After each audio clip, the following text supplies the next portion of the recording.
members, so it works a lot like a co-op in that sense. Um, but I have little doubt. I have 100% confidence that, for example, with Cindy and John from the foundation, that the contractors who regularly interact with the foundation respect the heck out of Cindy and John. There's no doubt about that, and they're worthy of all of that respect. That said, I'm 100% confident that contractor members who serve on the boards are quite confident that they're superior businessmen and businesswomen than anybody in a foundation position. I don't know if I could get John to admit that on tape, but in a hypothetical, I'm pretty sure every association person would say that. So how does that jibe, John? Because your comment was, you know, go, seek forgiveness instead of permission. Ah, Within the confines of the mission. oh, there's the great qualifier within the confines of mission. Now, the reason I put John on the spot and ask him that question, if you're not the owner on this call and you're a manager, you're somewhere below the ownership position, the quote realities of the day are all still there. John, I'll still stick with you since I got started with it. If you were 100% in charge of that $450,000 budget that you have for next year, would you do anything different with it than how it's established to be used next year?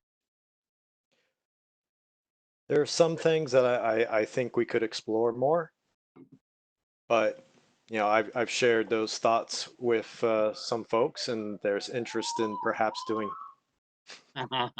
It's stuff. it's bring your children to class tonight. It's awesome. No, I Apparently. mean that genuinely. It's freaking awesome. I love it. Um, so I mean, just to give an example, virtual reality training.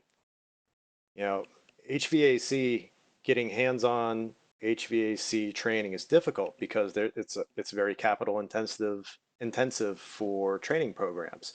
If you want to have somebody working on a cooling unit, AC unit, you got to have a big piece of equipment that the school has to buy or has to get donated by a manufacturer. But if you do that in virtual reality, you can get somewhat of the hands-on experience, and you can do that at any place in the country, regardless of where they are, for access to a training facility. And there's companies out there that are doing that kind of training right now, and I would love to see us do more with those companies as an Okay. example.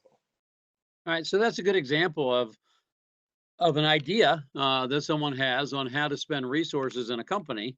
That person and that idea are somewhat constrained by uh, by others. I think that's a fair statement. So how do we, again, back to everyone? How do we provide opportunities in our company for people to get into the sandbox? And some of you might be familiar with that phrase, but if you're not, another phrase for it is a skunk works kind of thing, right? And it gets back to what I was asking Sam about too, is that when I asked Sam, is like, I'm a 28-year-old guy.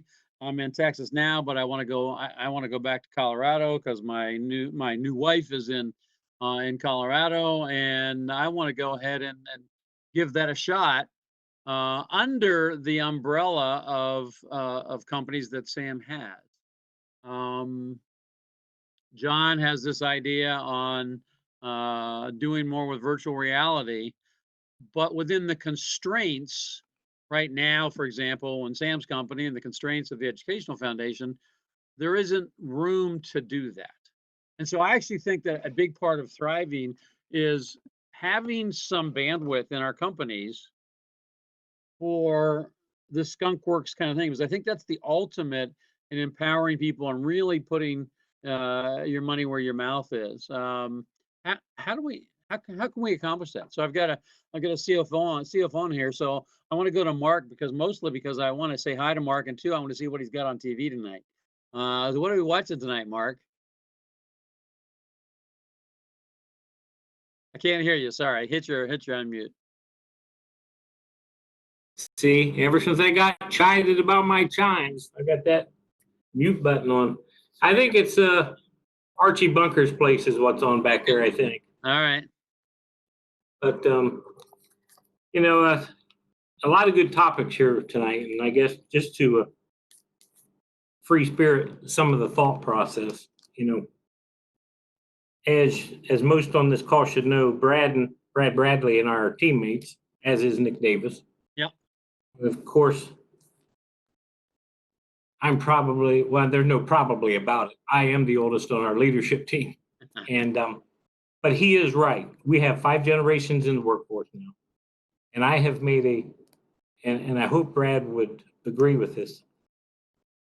Obviously, I'm old school. My father was more like the Vince Lombardi type versus whoever the coaches are of today. And, you know, I was raised in an environment, as most people in the 50s and 60s and 70s were, I want you to do this, and you just did it. You didn't ask Yep. why. Yeah. Often, if you were told to do some jumping jacks, you started doing it and said, how many, how high, you know. Sure. So I personally have tried to make a concerted effort to, I don't want to say suppress that, because I don't think I'm all that oppressive. Mhm. My accounting team is a team of 10. We are in a separate facility. They all are very, very happy, or they all don't like to tell the truth, one of the two.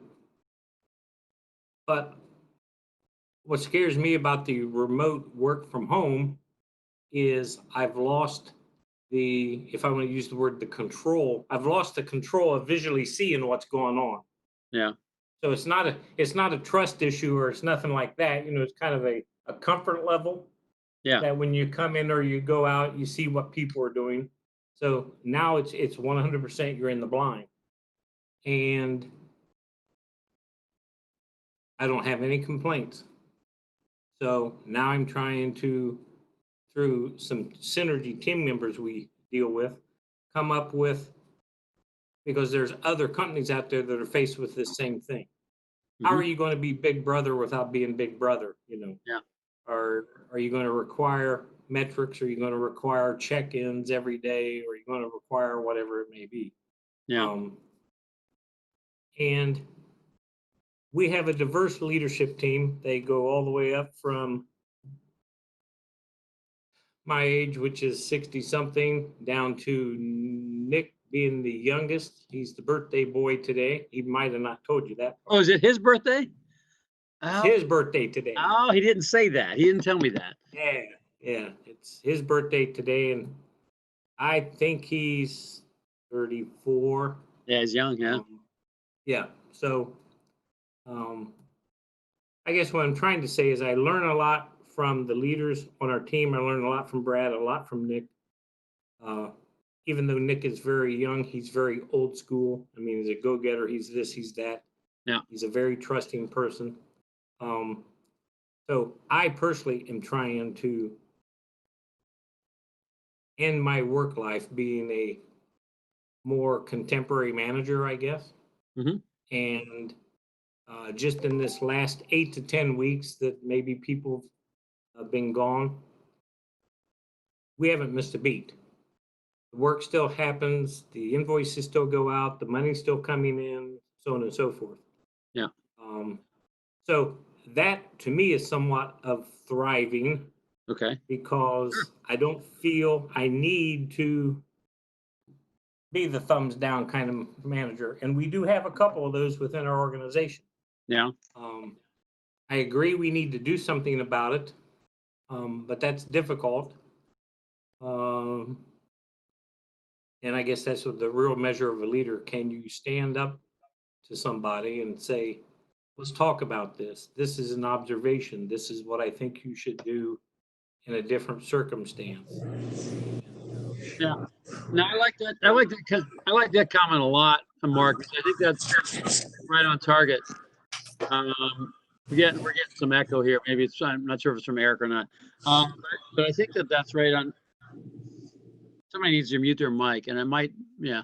I like what the last thing that you just said, Mark, is that we have to speak up. I think that if we're going to create thriving organizations, my opinion is really simple. I don't believe in a vertical structure. I believe in a horizontal structure, and that we're all equal. We just have different jobs to do in the company, and the receptionist is as important as the CFO or the CEO. Do you all agree with that in general?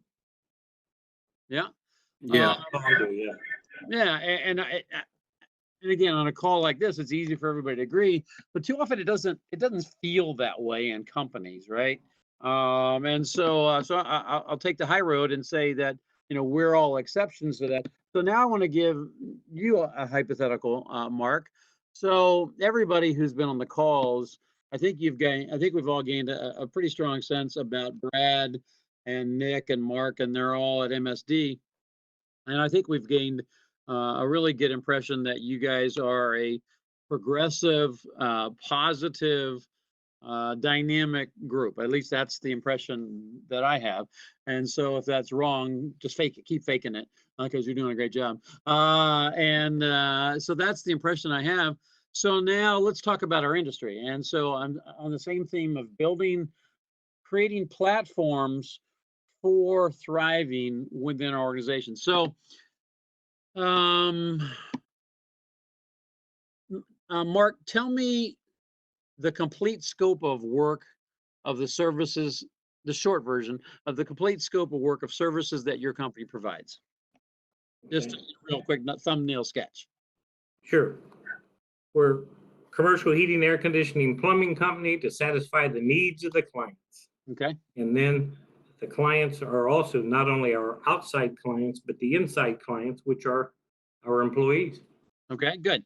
So do you have a sheet metal shop? We do. Do you have a plumbing fabrication shop? We do. Okay. Do you have estimators? We do. What estimating software do you guys use? QuoteSoft. QuoteSoft for both trades? Recently, yes. Okay. The sheet metal shop was using something different, but that's been changed. Okay. What accounting software do you use? It's called Global Edge. Global Edge, okay. From Davis Ware out of Chicago. Okay. So in your company in MSD, do you do much with BIM? That's probably a Brad question. I've heard it thrown around, yes. Okay. Brad, do you do much with BIM? Yeah, yes, about 75% of all of our construction work is done through BIM, 3D modeling.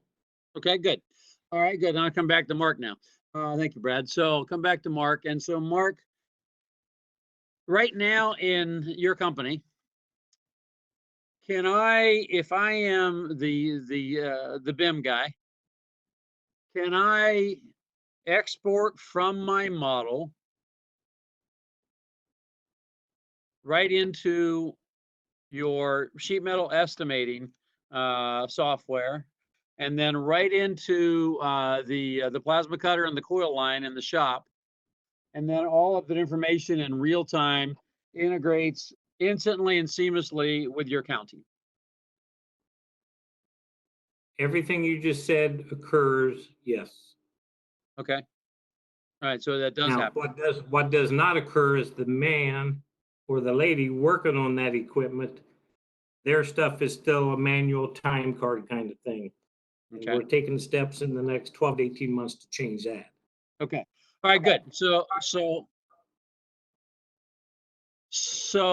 let's say you have a 24-year-old person in accounting, and let's say they came out of, who knows, but let's say they came out of a came out of college and they finished college and they have a bachelor's degree in accounting, and you hired them for some function. Who knows what it is, whether it's something simple like, accounts payable and receivables or payroll, or probably too young to be a controller. But anyway, so you brought someone in like that. And then you have a young person in estimating who's 26. And they look at this, quote, integration that you have, and they both have stronger computer orientation. And that's not to diminish you or anybody else in your company. And they say, hey, you know what? The way that we do this is nuts. We're going to revolutionize and streamline and create a much better way to do the way we do in this company. What we need to do that is we need 6 months time where that's all that we do. The estimator and this person in accounting you've hired. Could that happen at MSD? I'm going to say yes, because I would say yes. Okay. And so Yeah. that would be a bucket of money, and some of the money, most of the money is essentially a year's salary, right? So 6 months and 6 months, a year's salary, Right. and then maybe some classes and maybe some visits to other companies, and then maybe even some investment in some experimental kinds of things they want to do that maybe fail. And so it's kind of back to the same question that I asked Sam, is that would your company be willing to invest 100,000 to $250,000 in that kind of thing to take your company to the next level? Mark would say yes. Okay. I would like to see a 3-year ROI because I know ownership would want that. Okay. And go ahead. To a degree, we have somewhat done that when we changed accounting systems 3 years ago. Okay. Hindsight is always perfect. Could have been a few things done differently, but Sure. we didn't have a choice. We had to move on. And I would say Brad's doing that in his area with the piping fabrication, which is relatively new in the last year, with some softwares that they've done, with some spacing they've overtaken, some space that they need. So kudos to our ownership, because he is very entrepreneurial, risk oriented. Okay. And in the 15 years I've been there at the company, I don't recall the word no too many times on trying something different. Okay. Okay. All right. I love the answer, and I love the culture, and it was kind of a safe bet for me with MSD, because I have a strong sense that that's how you guys roll. So now I'll put it out to everybody, and I don't want to treat it as a rhetorical. So I guess I want to treat it like an action item.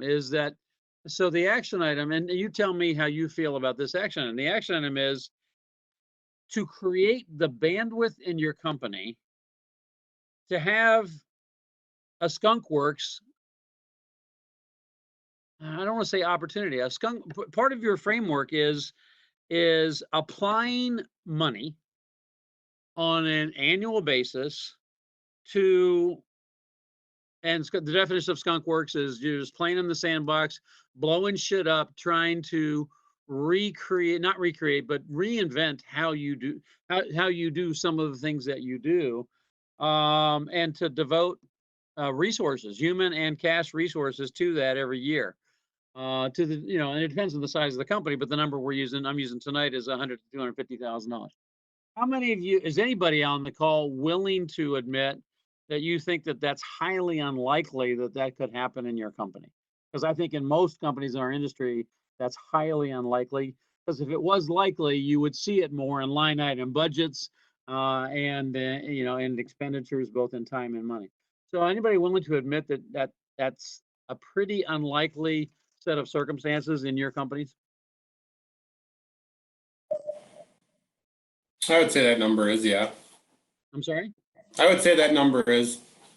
Okay. roughly that they- All right, good. So what, first of all, how do you feel about that, Nick? Not about that in your company. How do you feel about the idea of having a line, every company on the call here, having a line item in your budget for Skunk Works to achieve greatness? That would be awesome. I mean, to try to figure out a different way of doing what you've done for many years, I don't know. I would love to be able to do that. You know, just from going to your classes and just trying to take some of the stuff you learned there and come back here and try to implement something. You know, they've been very receptive of the ideas that I've gathered and come back here and let me tinker around with them. And, you know, we've implemented a couple of them and, we'll, kind of beta testing them right now and we'll see if they work. And if they do work, I truly do feel that they would be the new standard. But, with our company, I don't know if, like I said, that value amount would be feasible to do, but. Okay. So let's pull that out a little bit more. One of the things that Mark said that I really liked, because I am an unrepentant capitalist, is we do need to look at ROI. But the magic thing that Mark said was, I think you said a 3-year ROI. Is that right, Mark? Yeah, so Mark said a 3-year ROI. I like that. A 3-year or a 5-year ROI is what you want to look at, because you have to have the opportunity to fail.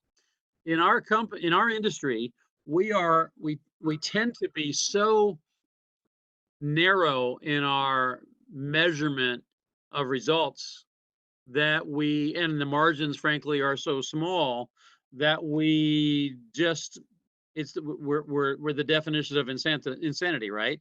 Keep doing the same things essentially the same way over and over again, hoping for different results, right? So that's the definition of insanity. But I think Mark was spot on, is if we look at something, because I'm not just going to give somebody $250,000, say, okay, go do whatever you want with it, and gosh, I hope it works out. And I'm not going to do that.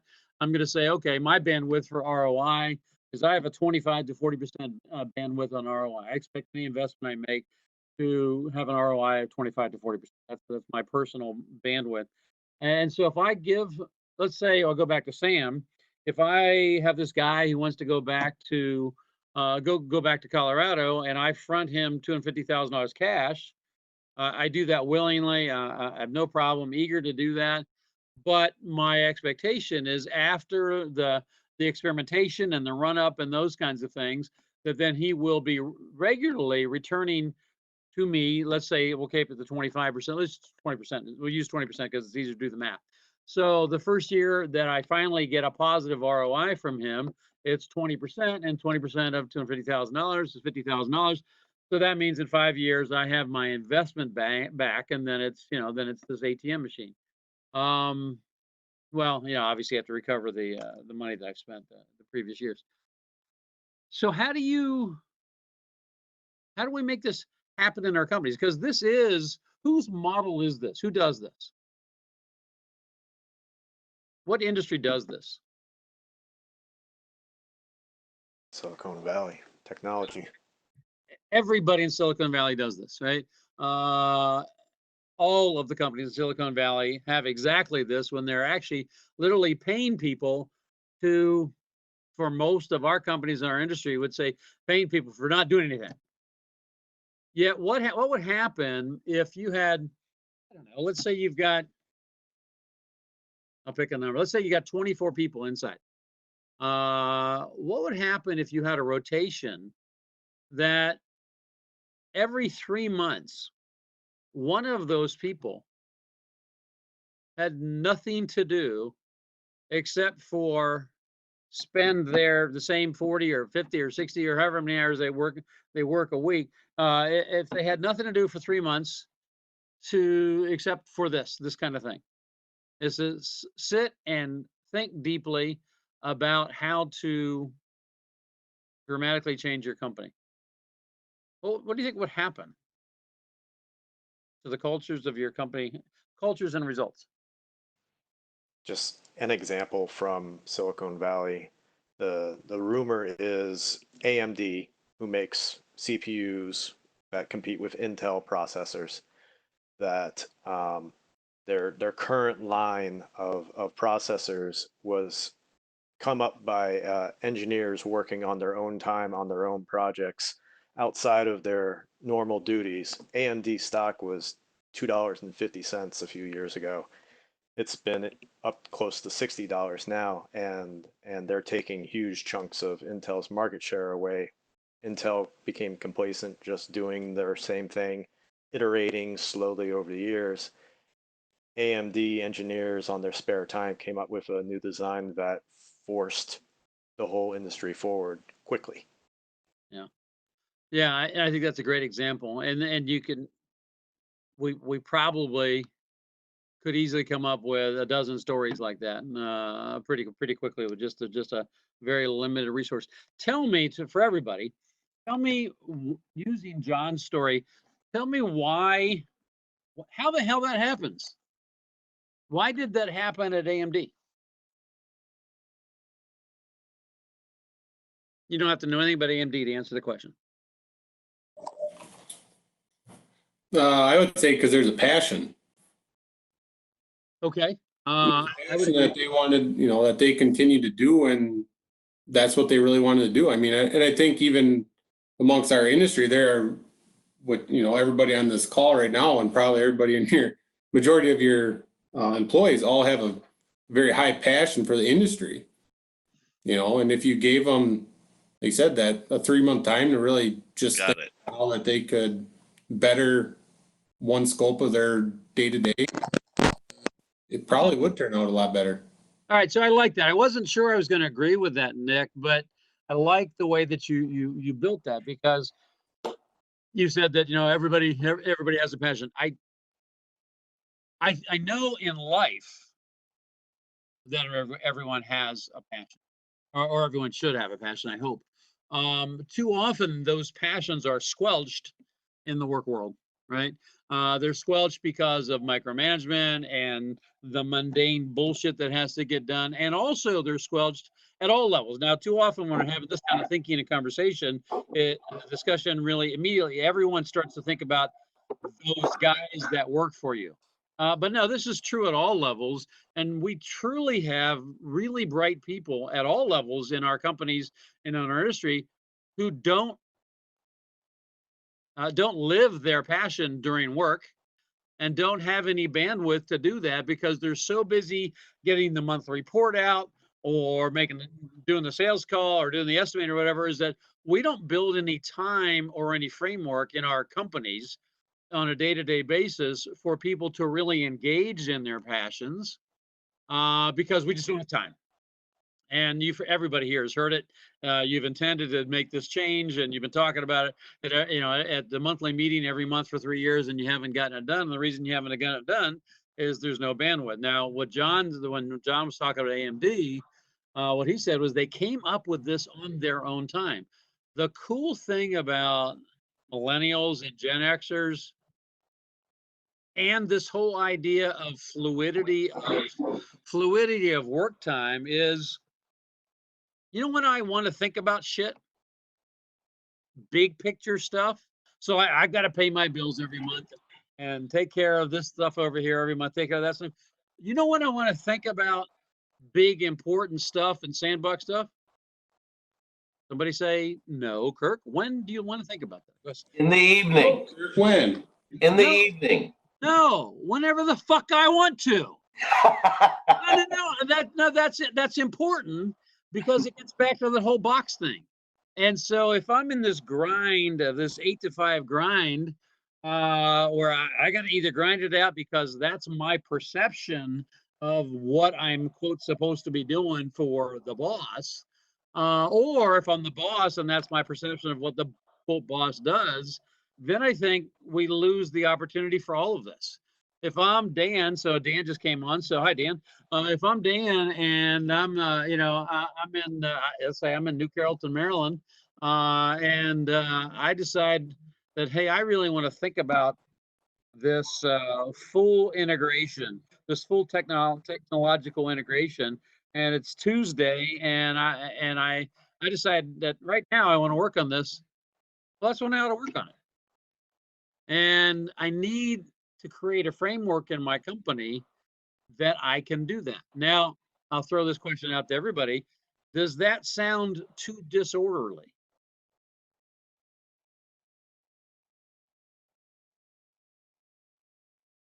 I'm waiting for answers. Yeah, me too. I don't think so. I mean, I guess I use the example today, we're working on a project. We're still in the budget phases. They have their budget fixed.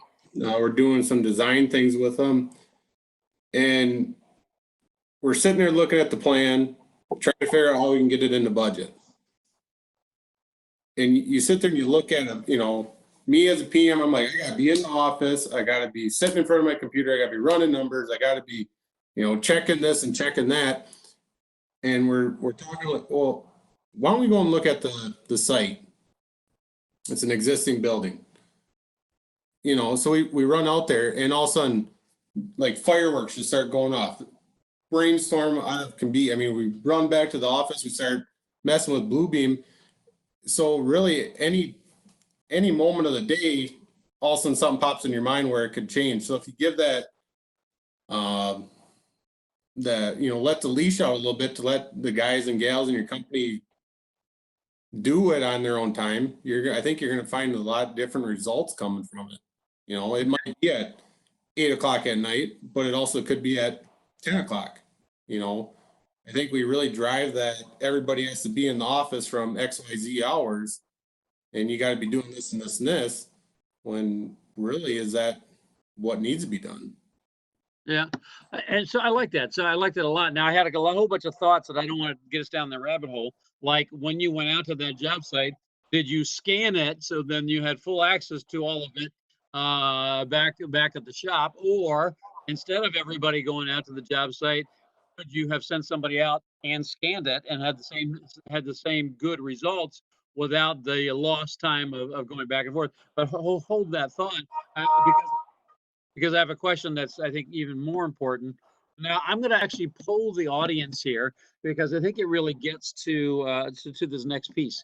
So I want you to rate yourself on a scale of 1 to 10 on your creativity, your natural creativity, artistry. How would you call yourself a creative person, or wildly creative, or not very creative? A scale of 1 to 10. So Sam Dowdy, on a scale of 1 to 10, how would you rate your creativity? I'll come back. Go ahead. I'm pretty hard on myself, but I'd say an 8. An 8. Oh my Yeah. gosh. You don't realize there's a quiz coming up on this, right? I know. We're Good thing I didn't say 10. 8 is hard on yourself? Oh my God. Okay. All right. So give me an example of you being creative. I don't know. I guess the porta potty company. I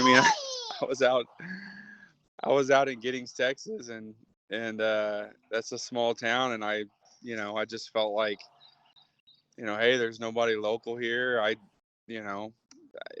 So I called my dad, said, hey, I was running that location, said, hey, we need to open a porta potty location, and he thought I was crazy.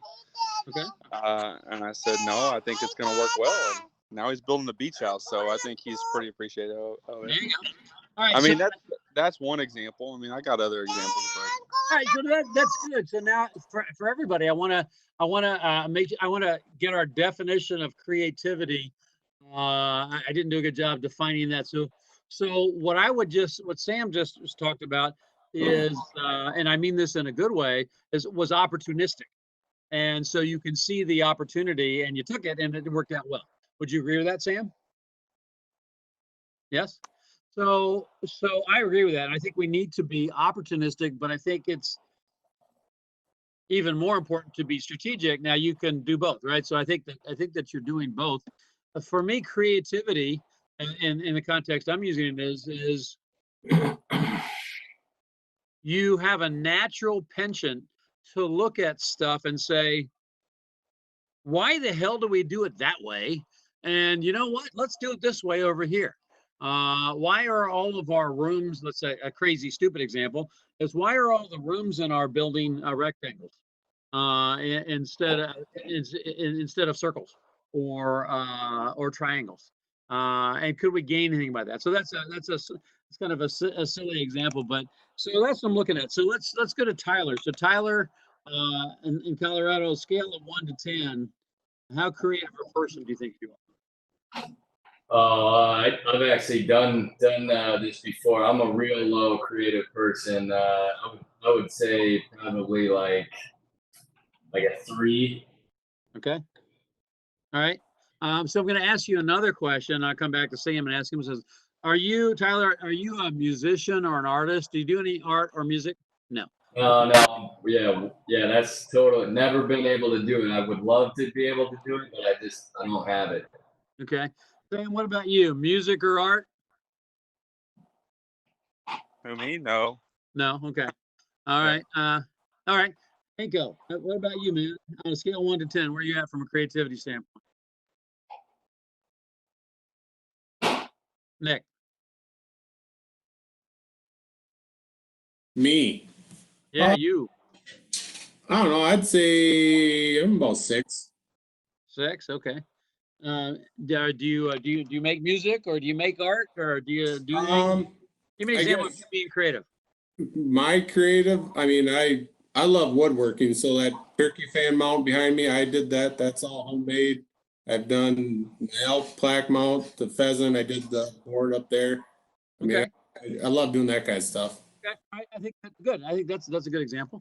All right, Mark. What about you? On a scale of 1 to 10, now you're a CFO, so by definition, you shouldn't have any creativity at all. That's probably about right. Probably about a 4. About a 4, you say? Yeah. All right. Music or art? You do anything with music or art? No, but I built a model train layout. Did you really? Okay. I didn't decorate it, but I built it. Okay. What gauge? Oh, Okay. That's great. All right. Dustin Dorsey. Hi, Jason. I didn't know you were going to be on this night. So scale 1 to 10, creativity. A 5. A 5. Okay. Right there in the middle. Music or art? And neither. I did play an instrument in high school, but I wouldn't consider myself a musician. Okay. What'd you play in high school? Just curious. A trumpet. All right. A trumpet. Okay. I got one of our daughters playing trumpet. Do you sing in church? I don't sing in the choir, but I do sing. Okay. All right. Okay. All right. Fair enough. Does music inspire you? It does. I enjoy music, and I listen to some bluegrass, a wide variety of music, actually. Okay. Yeah, music is very, very inspirational to me. So, all right, good. Mr. Zink, I know a lot about Mr. Zink, but others maybe don't know as much. John, it's funny. I know a lot about you, and some of it, I really don't know what your answer to this question is going to be on a scale of 1 to 10.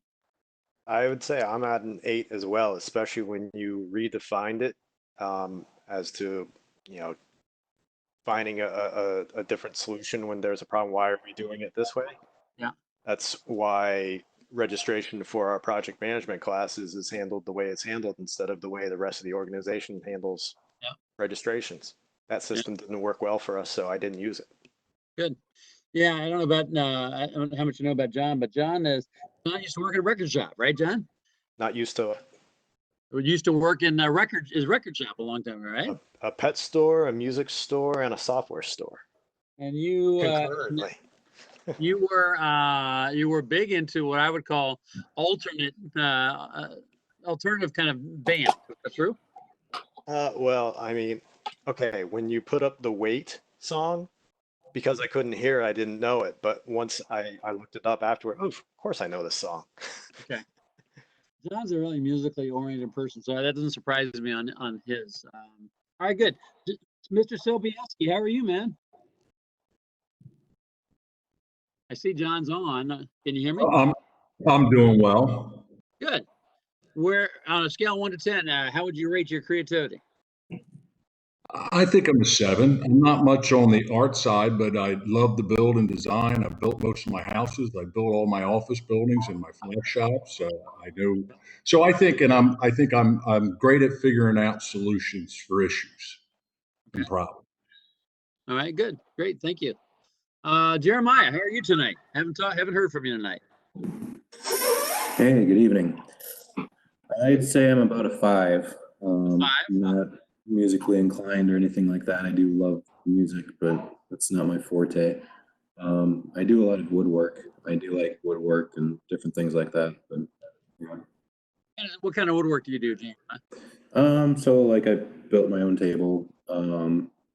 I built an entertainment center, and that doesn't sound like much. It sounds like it could be just like a end table, but no, this was I did stained glass windows for it. It was this very massive deal. So I created that, I guess, when I was actually in high school.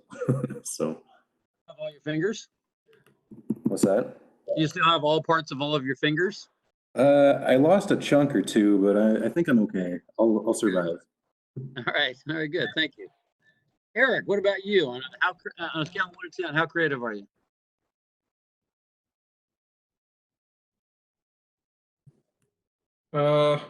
I'd say about a 9. 9. Wow. Okay. Yeah. I was always artistic in school, and I've always I like freehand drawing. I've always been interested in that type of stuff. I'm like the other gentleman was just talking about, building furniture. I've done the same thing. I built the entertainment center for my house. I had a coffee table I built for myself. I built my bed frame.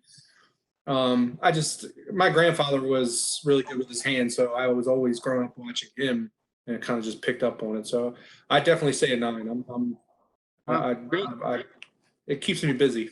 Oh, that's great. All right, super. Thank you. Dustin, what about you? I could average at an 8. Really? There are certainly sometimes that I get spurred on for some specific items. Of course, there's other times that you just going through the motions. But I'd like to say that I'm on the higher end there. So. Okay. So give us an example of creativity. How does creativity manifest with you?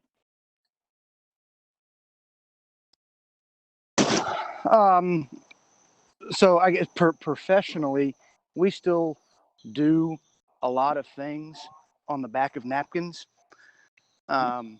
So I've had to come up with a way to figure out how to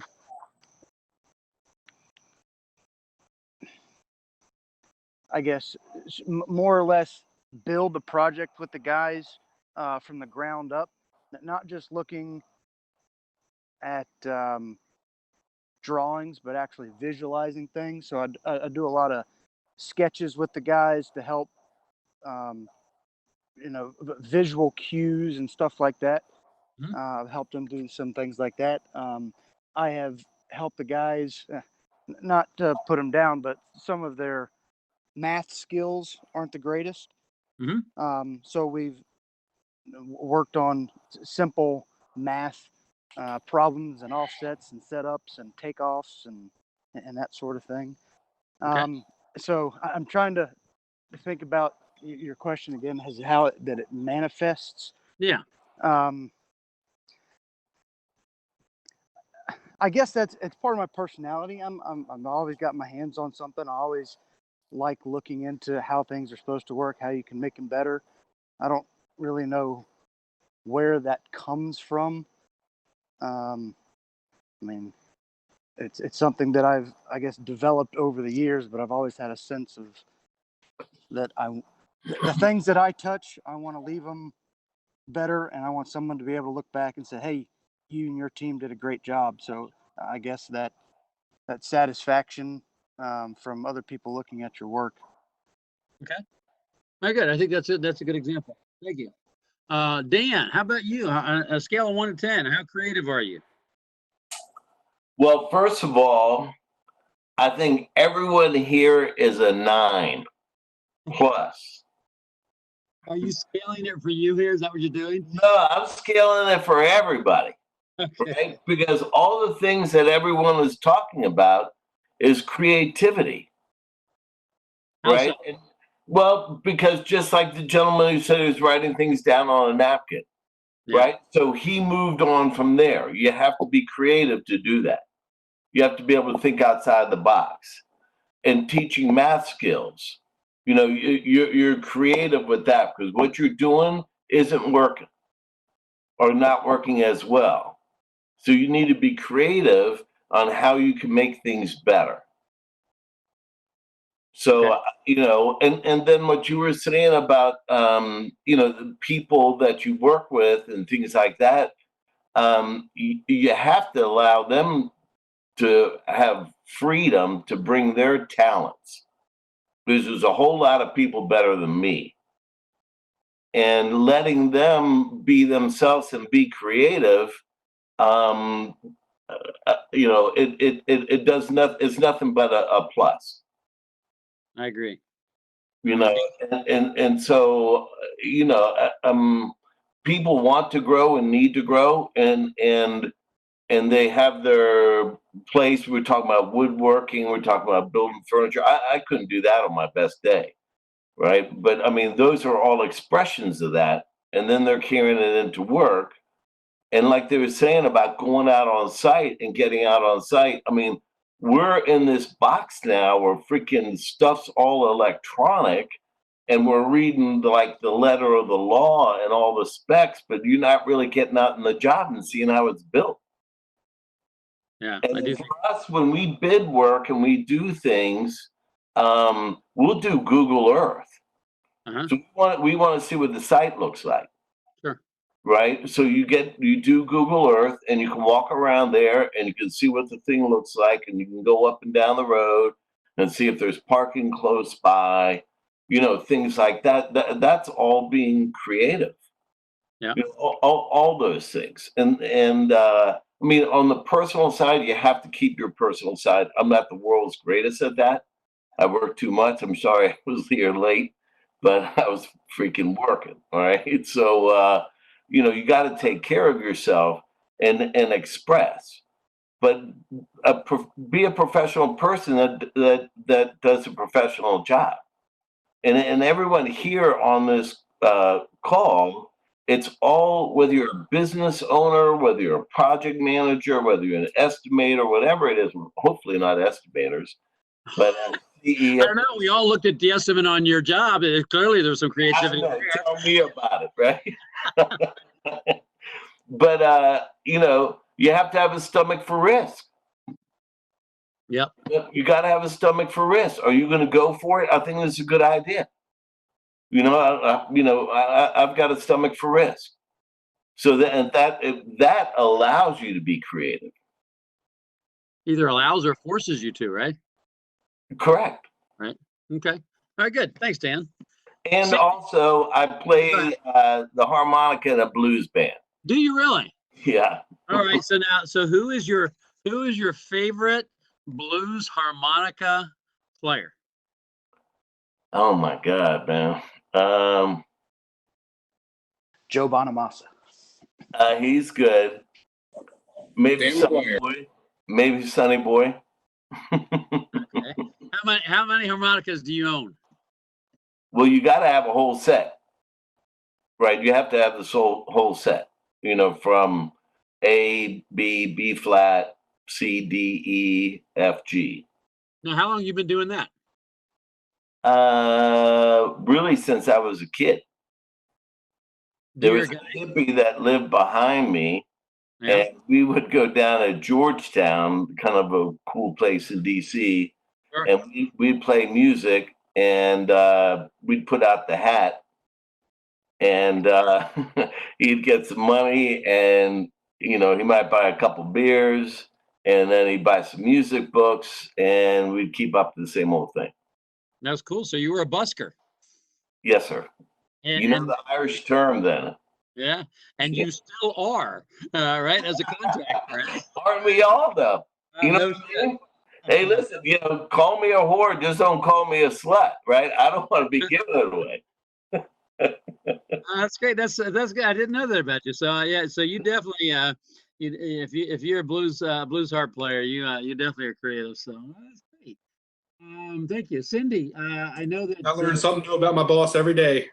there you go, man. I learned that about you too, brother. Cindy, are you on or are you lurking?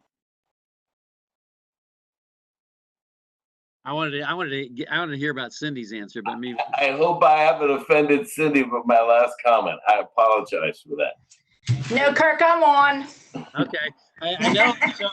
So I've learned some things about Cindy this week. I've learned that Cindy comes on to this class on Thursday, and Thursday is pizza night at Cindy's house, and so we're probably interrupting your pizza. So on a scale of 1 to 10, Cindy, rate your creativity. So I would say I'm about an 8. Okay, what makes you an 8? So love music, big supporter of the arts. I like to, visit museums, art museums. I'm a frustrated interior designer. And I think, like John said, like to look at problems and find different solutions. Never one of those to just keep doing it the same way every year. Okay.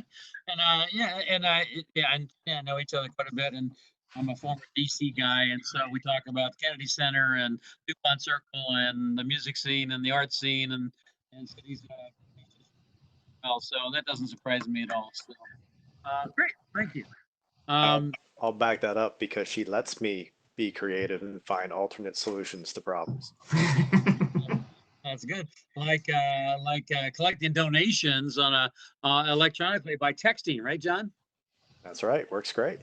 Okay, we can talk more about that later tonight too. So, Bradley. So, what about you on a scale of 1 to 10?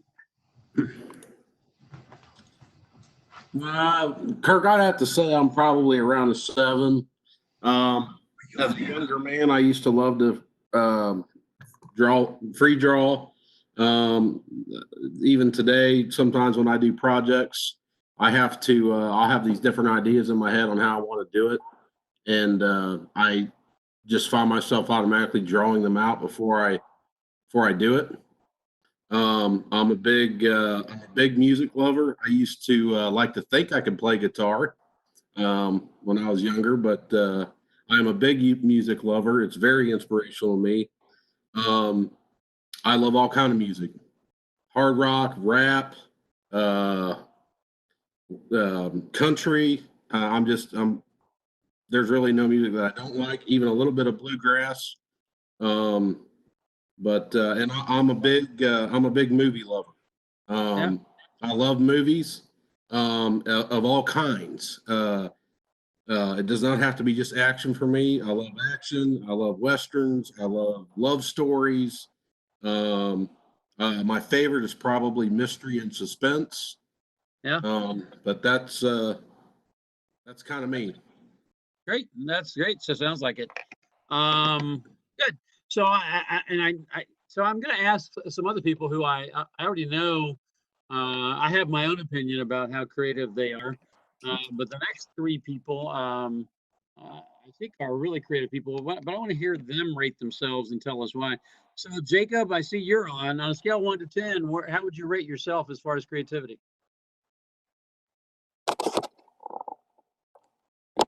Probably put it in the 8 or 9 range. Okay. Actually scaling that just by most of the questioning looks I get when I propose my ideas. So I think they tend to be a little different, and I think that tends to be a sign of creativity. So for that reason, I would say that, and a lot of similarities with things I've heard in the group. Arts lover, music lover, creative, side projects often. So I'd put myself probably 8 or 9. Okay. And Jay works for Helix Electric in San Francisco. And would you consider Helix a more of a traditionalist kind of organization? Or yeah, in a lot of senses we are. But at the same time, you know, we play, we're a different player out here, just being merit shop, competing in that other world, I guess. So we get creative in different ways to kind of keep up and stay in that park. So, but mostly traditional, I would say. Okay. Okay, so Nate, Allie, on a scale of 1 to 10, where are you? Let me turn everything back on real fast. Okay, we can hear. I would say a 9. Okay. And the only thing that kills that is my procrastination. Okay. 5. Yeah, a 9. Okay. And it's manifested in art and fabrication and design and all those things. Yes. Yeah. Okay. Okay. Adam, are you? I see that you're on, but are you on a scale of 1 to 10? Where are you at? I'm not sure if Adam's monitoring or is actually on.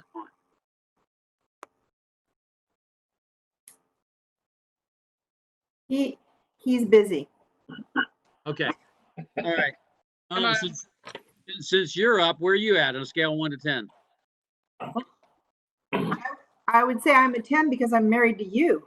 Oh. That's a suck up answer. No, that's a freaking saint is what that is. Yeah, no doubt, Dan. You're right about that. All right, well, let me ask everybody. We were talking about people and culture, and so that's one of the things we're talking about. You know, if we're going to create thriving organizations, why the heck why the heck are we talking about creativity, and what's the context, and what does it have to do with any of our companies? Are those not the type of people that you want leading what you're trying to do here? I mean, yeah, I think so. Yeah, I think it's exactly spot on, Dustin. I think our industry, the construction industry, is one of the least creative industries out there, and a big reason why I think we are one of the least creative industries is we tend to be engineering and architecture and legalistic driven, which paints the lines, especially engineering. All architects believe that they're artists and that they're creative. And I think much of their training is really directed that way.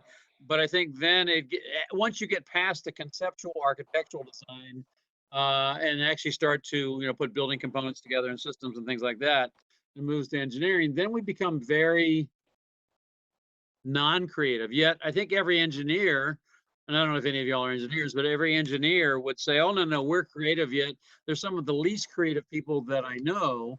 And then when it comes down to us as contractors, I don't know that our organizations really look like creative organizations.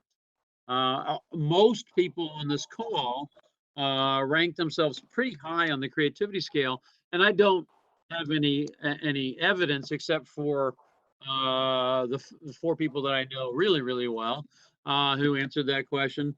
But would y'all agree with me that in general, construction doesn't feel very creative?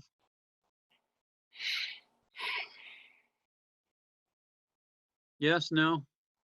Well, the thing is like you're talking about engineers being creative, and we're not necessarily so, all right?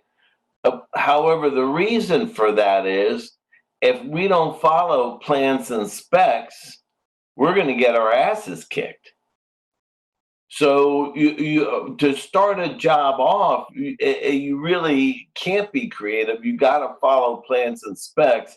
And then I don't know how it is in the rest of the country, but I would imagine it's the same, right? No, but you could get creative in materials management and other aspects of the job, though, right?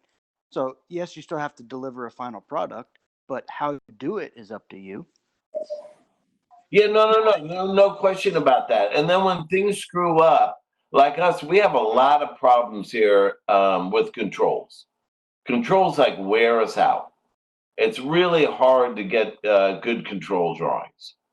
And you know, you're not going to turn over the product unless you have good control drawings. So that's after you follow the plan and spec, you get the material, everything else like that. You're at the 11th hour and the stuff doesn't work. That's when you really have to be creative. Yeah, to make it to solve the problem, right? Correct.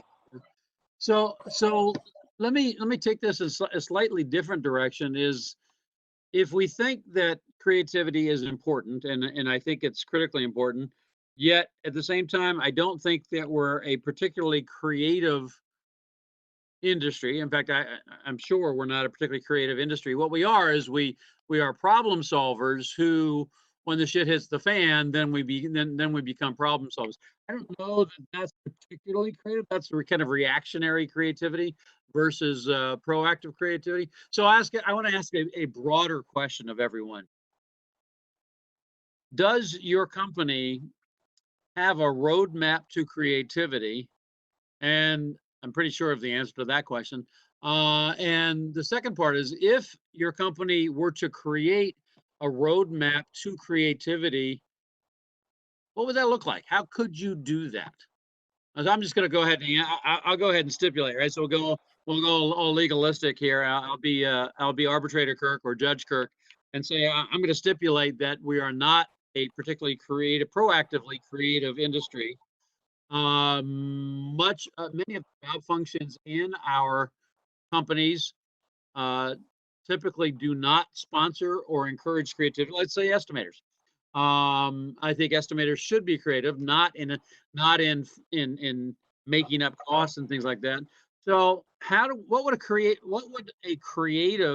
roadmap to creativity look like in your company, so that you could encourage and maybe even insist that all of your employees become more creative? Can we learn to be creative? That's one question. And if so, how do we build a framework for that in our companies? Kirk, this is Dustin. It's funny you brought that up, because historically, what our management does with creative people is, hey, let's create a committee. You sit on this stupid committee that come up with all these ideas. Let's print them, and then it just goes there to die. So do you work at Purdue? These are the death of creativity, right? So why does that happen, Dustin? Because they like that people are excited about the industry. They like that people are generating ideas. They think if they collectively put you with other people in the company, you'll come up with some actionable items, or that's what they're looking for, is to drive the bottom line, to improve the inefficiencies. But at the end of the day, I don't know why they always go there to die. Well, I think the reason why is that, well, what happens is we have in exactly that situation is we take a spark of creativity and then we try to put it into a box, because whoever feels like they have to manage that process wants to make sure that it's contained in that box. What we really want is we want to create a runaway blaze that completely changes our company. And really becomes, I talk all the time about jazz. And what we should be having in our companies is jazz. Dan, you probably know what I mean by that. What does that mean to you when I say that we really need jazz in our company? What does that mean? Well, you need to shake it up. It's a little bit offbeat, and but it does have a beat, and people are allowed to be creative in jazz. I mean, although there is a structure to it, there is, you're allowed to be creative in jazz. And what Dustin was saying about the committee is really true. Yeah. Because there's one or two sharp guys in that committee, and they can drive it. And then we're trying to figure out who everybody is. I think it's more important to let each person be creative. Right. I agree 100%. I agree 100%. Jacob, you're a jazz guy. You've studied jazz. So what's jazz? Yeah, I think Dan hit on a lot of it. And the way I think of it in the company is, everything jazz still has a form. So you think of following a plan still. It's just, the embellishments around that, or, what do you make unique about it and different? And that's what makes it cool. That's the sound. So in a company, it's like, you have our various steps that we should be going through, but how can you do that a little bit different for an improvement or something more exciting? So that's how I view it in this case. So just thinking about this, the only example I can think of, what is a productive way to kind of implement that in the work day? I forget what big company it is, but they do once a month. It's the everyone has a day to just commit to their own work, as long as it's not their normal work.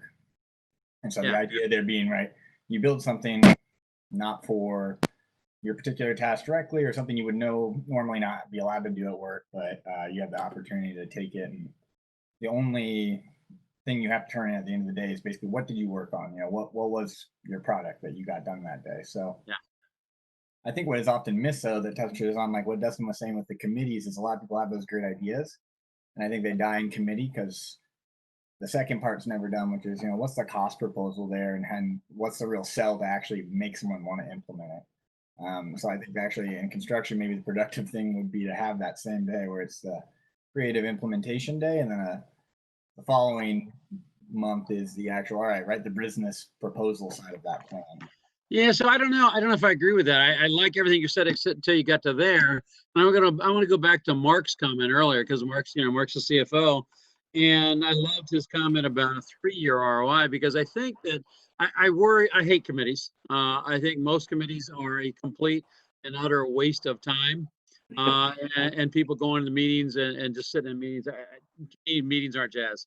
And so I don't think in a company proving an immediate outcome is jazz and is creativity. Instead, what I'd like to see is, I like your analogy a lot of the Silicon Valley company or companies that do that. At least one, some of them do it more than once a month, where you work on whatever the hell you want to work on, as long as it has nothing to do with what you normally work on. And so there's a few Silicon Valley companies that do that. I don't think there's any construction company that do that. But I think that when you think of those of you who are musicians, I think it takes a while for you to find out which musicians you want to work with, and what kind of themes and threads you want that interest you or are passionate to you. So I think it takes a while for this to organically come together, which for me kind of comes back to this idea and thinking about framework for thriving is creating this situation. And I initially tonight I said 6 months, two people for 6 months, but then I kind of changed it to kind of a rotating 3 months kind of thing. Or maybe it's what you just talked about, which is, a day a month. I don't think a day a month is enough. Maybe a day every other week or something like that, to just start playing, to use the music analogy, or painting or writing or whatever it is, and giving the people the freedom with absolutely no parameters around that for output.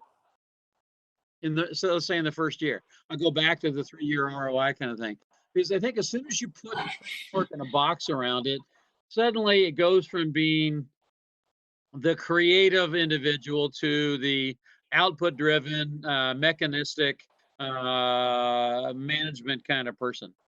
And I think if we're going to change this industry, change your companies, I think we need to create that space that we know ultimately needs to have a quantifiable, tangible increase in our ROI. So what do y'all think about that? Give me your thoughts and comments. Zink, what do you think about that?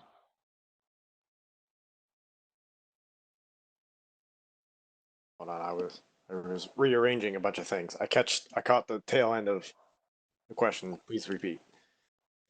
So I guess what I'm proposing, if we're thinking about thriving, not just tomorrow, or not just coming in the next 6 months after the COVID and all that kind of stuff. I'm just talking about really thriving in what's left of the 21st century.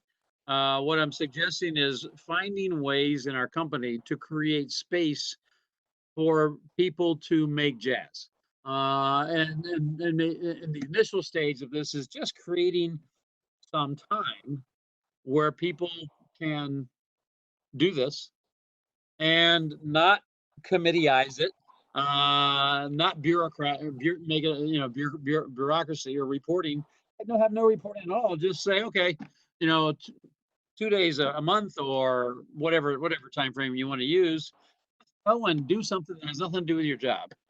And to use my analogy, make music and let that simmer for a year or so. And my premise is that in doing that, what's going to emerge is musicians, just like anything else, musicians will gravitate to each other who see each other playing off of each other to create good sounds.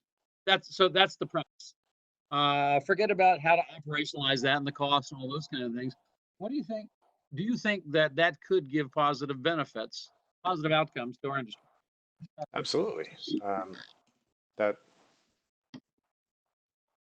letting people follow their passions always will generate some great things, and if there's space to do that within their organization, they'll I believe they would find ways to apply, if they're passionate about something, improving that in the company, whether that's something in the HR world or in operations or in management or, example for us, I serve on it's a committee, but it's a committee for HR issues so that management decisions about HR are made with input from all the employees, not just the executives. Okay. And that was a passion for me because I have a whole family that's on the insurance plan, and I have an interest in finance, so the 401k and all the things that go into the decisions on the retirement benefits for the organization. I can help a lot of people. I feel like I can help a lot of my coworkers if I can channel some of those passions into improving the processes and how it's handled within the organization for everybody. Okay. I like your answer. I want to tease out one, and I want all of us to think about this, is that one of the phrases I think all of us use, and it's been used a number of times tonight, is let people follow their passion. I'm good with that, but I think we need to do more, because I think we have I think it's probably true with most people. I think on this idea of teaching creativity, I think there's people that haven't identified their passions and haven't explored their passions because of the boxes and the backgrounds that they come from. So I think that there's actually a preliminary step, which is I'm going to use a word that's going to sound really weird, but which is a step of play. And that kind of gets back to the sandbox kind of idea. It gets back to kind of a Montessori schools kind of idea, which is give people the freedom. Let's think about even your kids or you when you were a kid in band. And hopefully what happened in band or orchestra or whatever is they didn't just hand you an instrument. You got to screw around with all kinds of different instruments and make noise and not sound very good. And you could use an art analogy, or mine's more of a music analogy. And there's a step before engaging in their passion, and that is what I want is a whole company of passionate people, because I also believe that all human beings are capable of greatness. Can we teach people how to explore their passions? And two, if we did that, would that make our organizations more creative? And then three, if the first two are yes, how do we go about doing that? Anybody, everybody.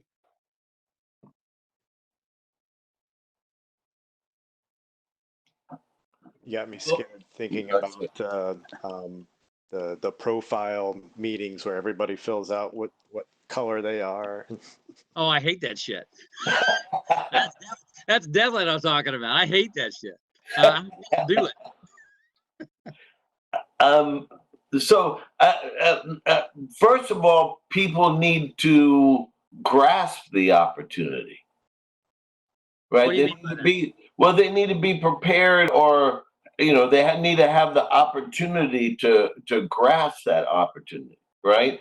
To learn how to play music and things like that, right? And I think people want to do the right thing, right? Yeah. They have talents, and they want to bring their talents, and giving them the opportunity. Just like I'm terrible on names. The guy at Wesley was saying that they give them a day a month or a day a week or whatever. You allow them to do that. Yeah. And then the more they do that, the more they'll be creative. But however, they have to grasp it. You put it out there, like Eric, my PM here my senior PM, he busts his ass like too much. Right? And he's answering emails like late in the evening, or I'll just send something out on a Sunday to clean things up, and he's answering. So, I mean, he needs to take that time to be creative, to hang out with his family, do the right thing, for himself. And that's one of the things I respect about the millennials, or whatever it is. They bust their ass, really. They're more technical than we are. They can work faster than we can, and they do their thing. And then at 5, 6, 7 o'clock, whenever they're done, it's over for them. Yeah. They're going out, they're having a couple beers, they're hanging out with their family, they're doing whatever it is, and they're done. So, are you? Go ahead. To what he's saying, and I appreciate his compliment. It's one thing he does do well is, he gives his staff, their constructive criticism, but he also applauds them where it needs to be. For me, I feel like it's the nature of the beast. If I get an email, I am like that type of person. I swear to God, if I don't answer it, I feel like it'll bug me. Like, it'll drive me insane if it's something I know that I need to address. Like, it'll bug me. If he sends an email on Sunday and it requires some type of response, if I don't respond, it will eat at me. Like, I have to feel like I have to close it out on my side with a comment or a response. You know what I mean? So it's not like I don't know when to shut off, which honestly, sometimes I don't. But, I just feel like sometimes I if it's there, I got to do it, that's kind of a downfall. But, I do need to learn how to shut things down. So, like in my company, Eric, that I would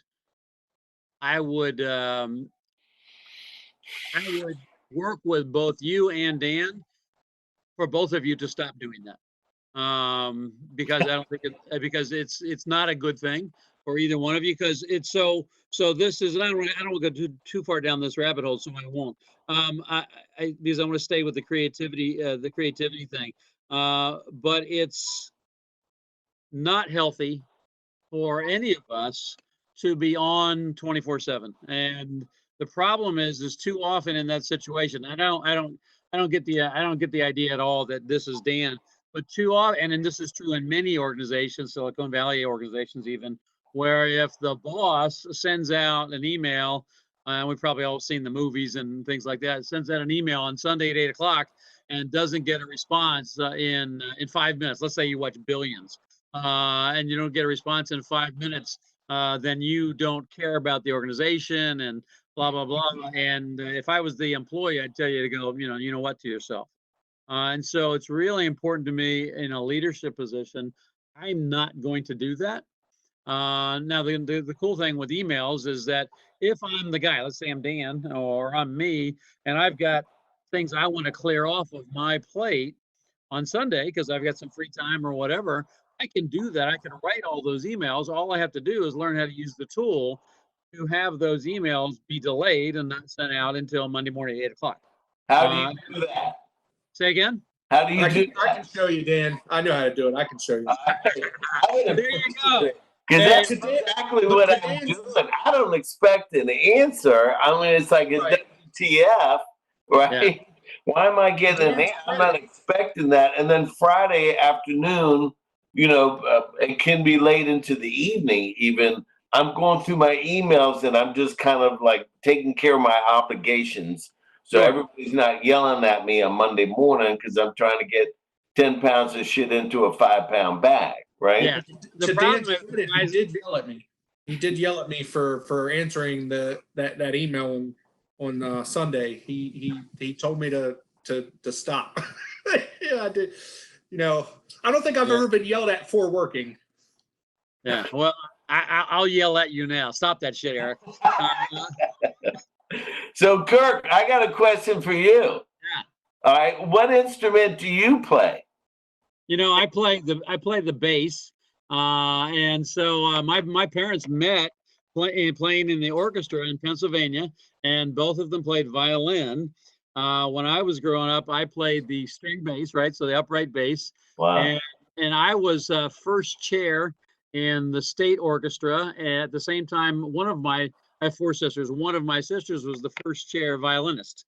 And so now I haven't touched a bass for many, many, many years.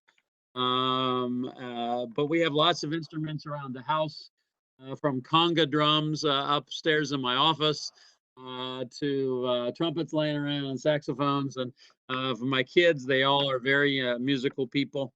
And from bassoon to trumpet to saxophone to guitar to keyboard to you name it. Don't forget the didgeridoo. The didgeridoo as well. So yeah, you betcha. We have 2 didges. So yeah. So to me, music is important. But back to our companies, I think that all of us should maybe write down or think about creating a roadmap to creativity, and find a way to personalize and get everyone in your company on this roadmap. Because I don't think by definition estimators are creative, foremen are necessarily creative. I think, do you agree with me that if we built a framework where everyone in the company felt an obligation to explore their creativity, what do you think would happen to organizations?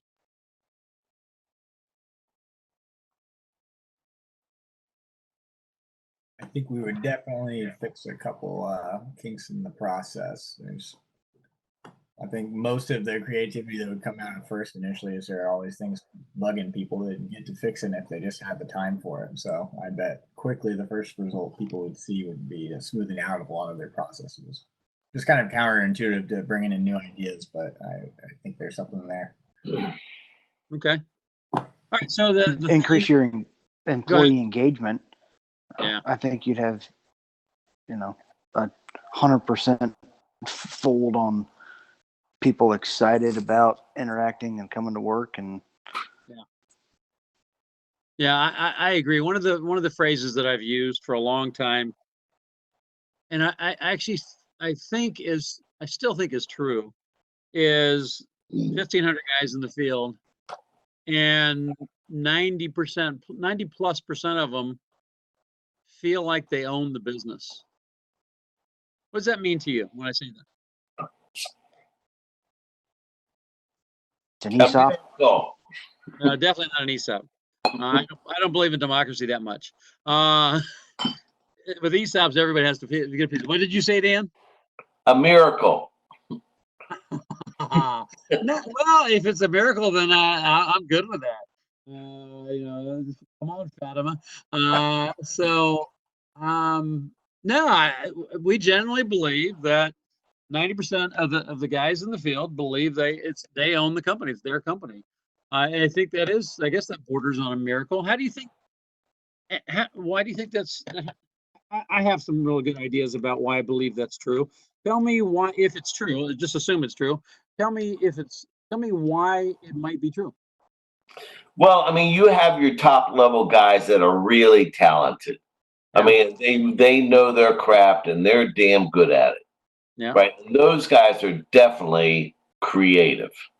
Yeah. Right. I mean, they're talented professionals that you have to respect.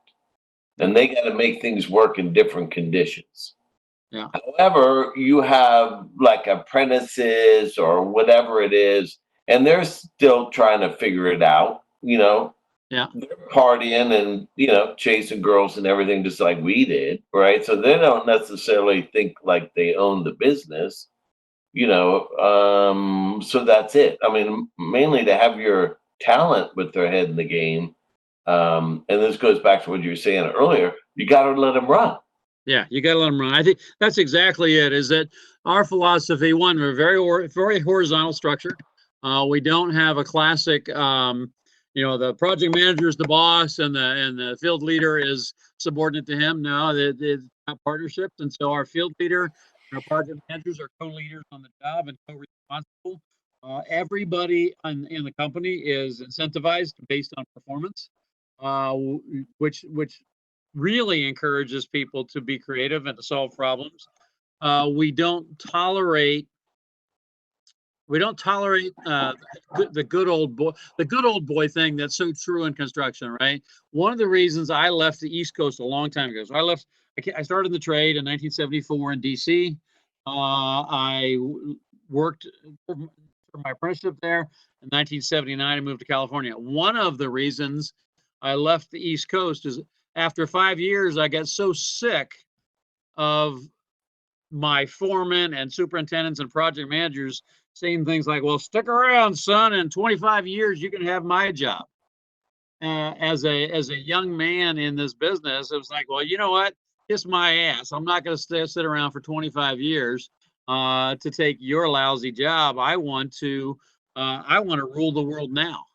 And I moved to California, and I found a different mindset and a different culture there, where truly I could go as fast and become as good or as great as I could based on my own passion, motivation, and willingness to put it out there. And fortunately, my experience was with the first company that I joined in California was I had 0 foremen in that company like I had in my company. DC was a large, successful, profitable company, but was very much everybody's in a box. When I got to California, like for example, as an apprentice in DC, my company, if I gave an idea to my foreman, the response back then in the 70s from those foremen in those companies was, just shut the hell up. Your job is to shut up and hold the dumb end,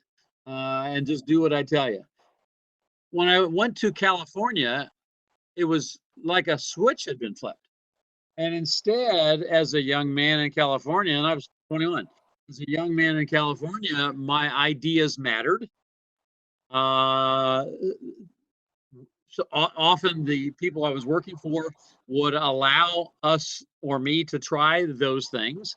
Now, we still had to get production, all the things. One of the things I found is that as an East Coast guy, I had an impression of the West Coast that they're a bunch of dope smokers who aren't productive and they don't work hard and all those kinds of things. We moved to California, and it turns out they are a bunch of dope smokers. But as it turns out, they were far more productive than the good old boy system I had out east. And so I learned that there were some cultural differences. And so what are the cultural blinders? You know, we've had a lot of happy talk tonight about what we're doing right. What are some of the cultural blinders that we have that you have in your companies that you don't even really recognize that you have? Because we've kind of been in hunky-dory land all night where everybody's an 8, 9, or 10 and everything's going great and we're all creative. Where are we missing the boat?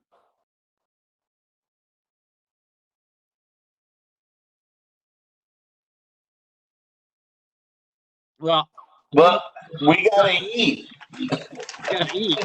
At the end of the day, we gotta eat, right? So, we do. You gotta make money. You right? do.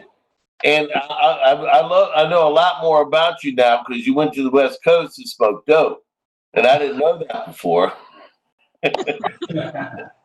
Actually, it's kind of opposite. I actually smoked dope in high school on the East Coast. On the West Coast, I didn't. But the West Coast attitude, you know, is really gotten. It's across the country. The world's gotten smaller and across the world, and you know, we have that mentality here in Washington D.C. now. Yeah. And you know, everybody wants opportunity, like you were saying and stuff. And I don't mind sharing this. I set up a incentive program for everybody in the company. Yeah. And the foreman makes the most money. I'm just gonna make up numbers. I think it's a little bit more, but I don't want to over exaggerate. So let's say the foreman makes 12 or 14% over what the projected profit is. Okay. And then the PM might get 12 or 10 because he's managing several jobs. Yep. And then you got the lead is going to get the next amount. Again, you got boots on the ground. That's who's feeding us. Yep. And then the APM, superintendent, estimators, apprentices, everybody gets a piece of the action. So the way I view it is the prisoners are running the prison. But that's a good thing, right? It saves a lot of management. Yeah. It really does, because everybody can go out and get it. Well, I think that gets right back to, Dan, I think it gets right back to the whole idea of empowering people. I'm not crazy about that word, but empowering people to control both their own destiny and yours, right? Because now they're entrepreneurs, right? Because they get a piece of the action. So let me ask you a question. Many of you I've already shared with you our incentive plans. Everybody in our company is incentivized. Estimators, project managers, field people, everybody's incentivized. I'm willing to share on Dropbox our incentive plans. Could you share, Dan, the incentive program that you use? Because I love everything you just said about it. I'd be more than happy to. Okay. I'd be more than happy to. Because that's really the deal. Like you were saying, I came up when you did, you know, hey, freaking hippie, stop talking and start working. I'd get fired from jobs for asking too many questions. Yeah. Yeah. You know, so I'd be that's the way we have to manage nowadays. Oh, I agree. I agree. So Dan, if you'll put that up into Dropbox, and Eric, can you show them how to do that? Well, everybody's got their talent. Okay. I lean on Eric like a rock. All right. All right. So send him an email on Sunday night about 9. And then Eric, if we could have that by Monday, that'd be great. Or even Sunday night. So no, I agree. And I'll put incentives up too. So we're talking about thriving. So some pieces we've got together tonight is creating a platform for your people and really focusing on culture, creating a framework for a roadmap for creativity, and to create this idea of jazz in your company. Incentives, incentives is the big part of our success. I talked about the 1,500 employees. A big part of the reason why they feel like they own the company is they are entrepreneurs on every job that they're building, because they do in fact have an opportunity to have a piece of the pie, right? And that makes everybody entrepreneurs. What else in our organizations? And so maybe we can move a little bit away from those things. What else do we need to do? What else can we do to thrive coming out of these COVID and economic crisis? What else do we do? Kirk, this is Dustin. I'm sorry to jump back. You mentioned the word blinders. What blinders do you see that, we could tactfully take off as, right now, for at least some people that we see as bright spots that have the potential to do what we're talking about tonight? Yeah. So we're talking within our company, right, Dustin? Yes, sir. Yes, sir. Yeah. So I think is, and I hate buzzwords, and so I try not to use them very often. So one is to make sure that you decompartmentalize them, and that really is. It's going to sound funny, a little bit ironic, because we have very clear job descriptions for every position, so they know what their job is, and then we have SOPs and then measurement for those. But at the same time, we have to decompartmentalize them to get on this whole idea of creativity. So on the blinders is, let's say I've got a young lead guy, and lead gal, whatever. So I got a young lead guy out in the field, and of course, their primary job as a lead person is, one, to stimulate and lead field labor productivity. And then their secondary job is to learn how to be what we call super foreman. And so those are their primary tasks.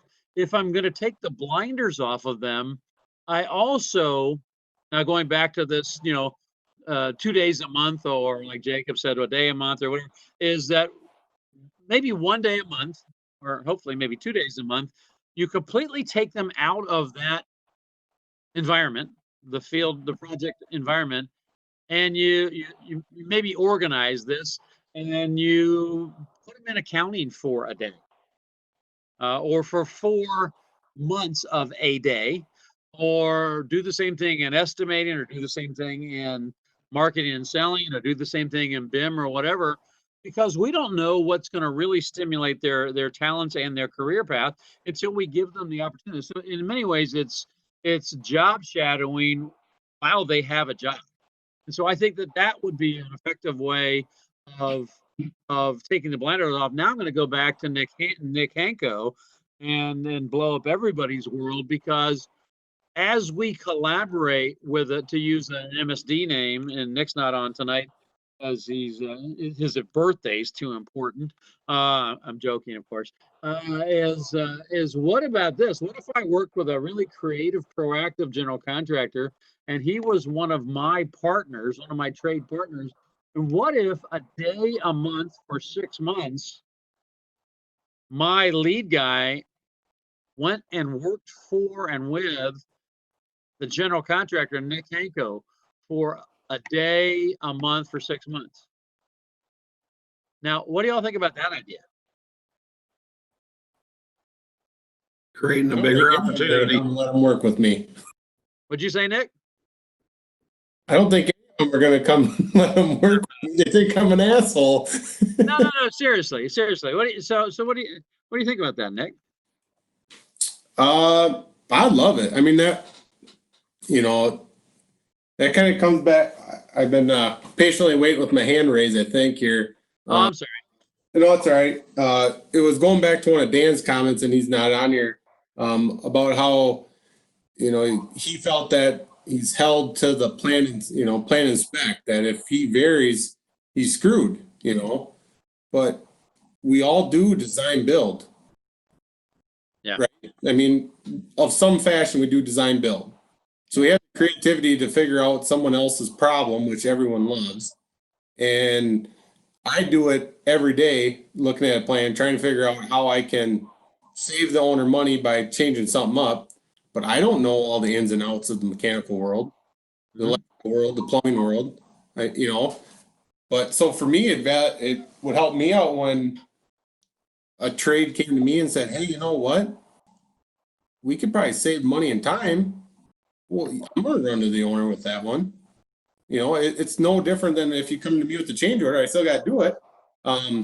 But so I don't know what GCC is working with, that they're not looking for him to come and tell them some VE options. But I mean, if any of Brad or Dan or their guys come and see what I did and work with me, and I can gain some, I'm going to gain some from them. That's great. And what about even take it a step further and say, let's swap. I'll give you one of my lead men 1 day a month for 6 months.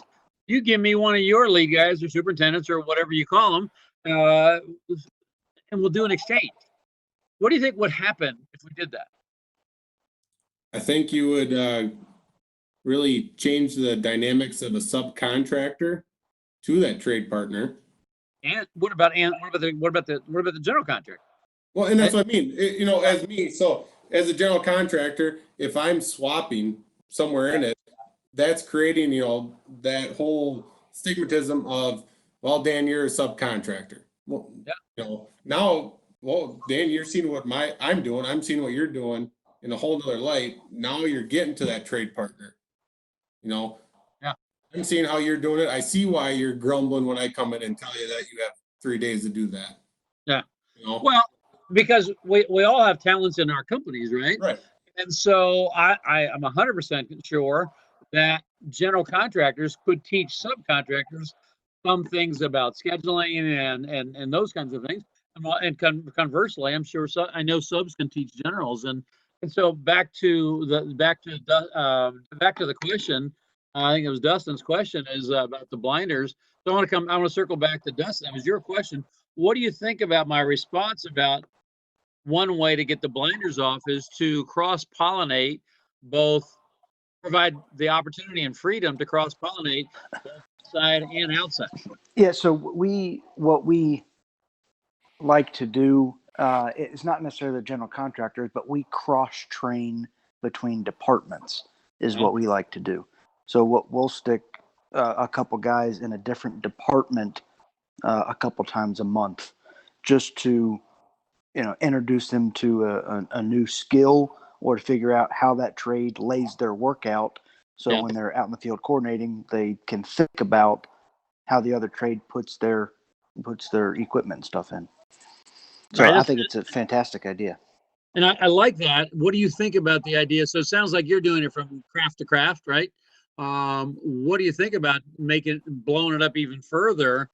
And what do you think about having a 24-year-old plumbing foreman in accounting for a day a week for 6 months, learning about job costing and all that shit? Yeah, I guess I'd rather. They always complain about how the estimator estimate and the engineer drew it. So those are the first two I'd go for. Sure. For sure. Do you think that could happen in your company?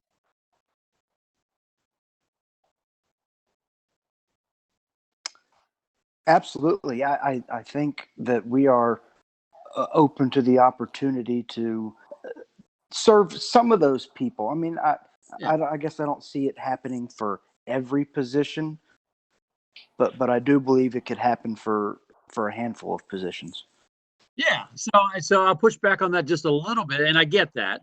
Because I understand that not everybody in the organization is going to be at the same spot, but I want to make sure that we're careful because of the diamonds in a rough thing, right? Do you think it to everybody?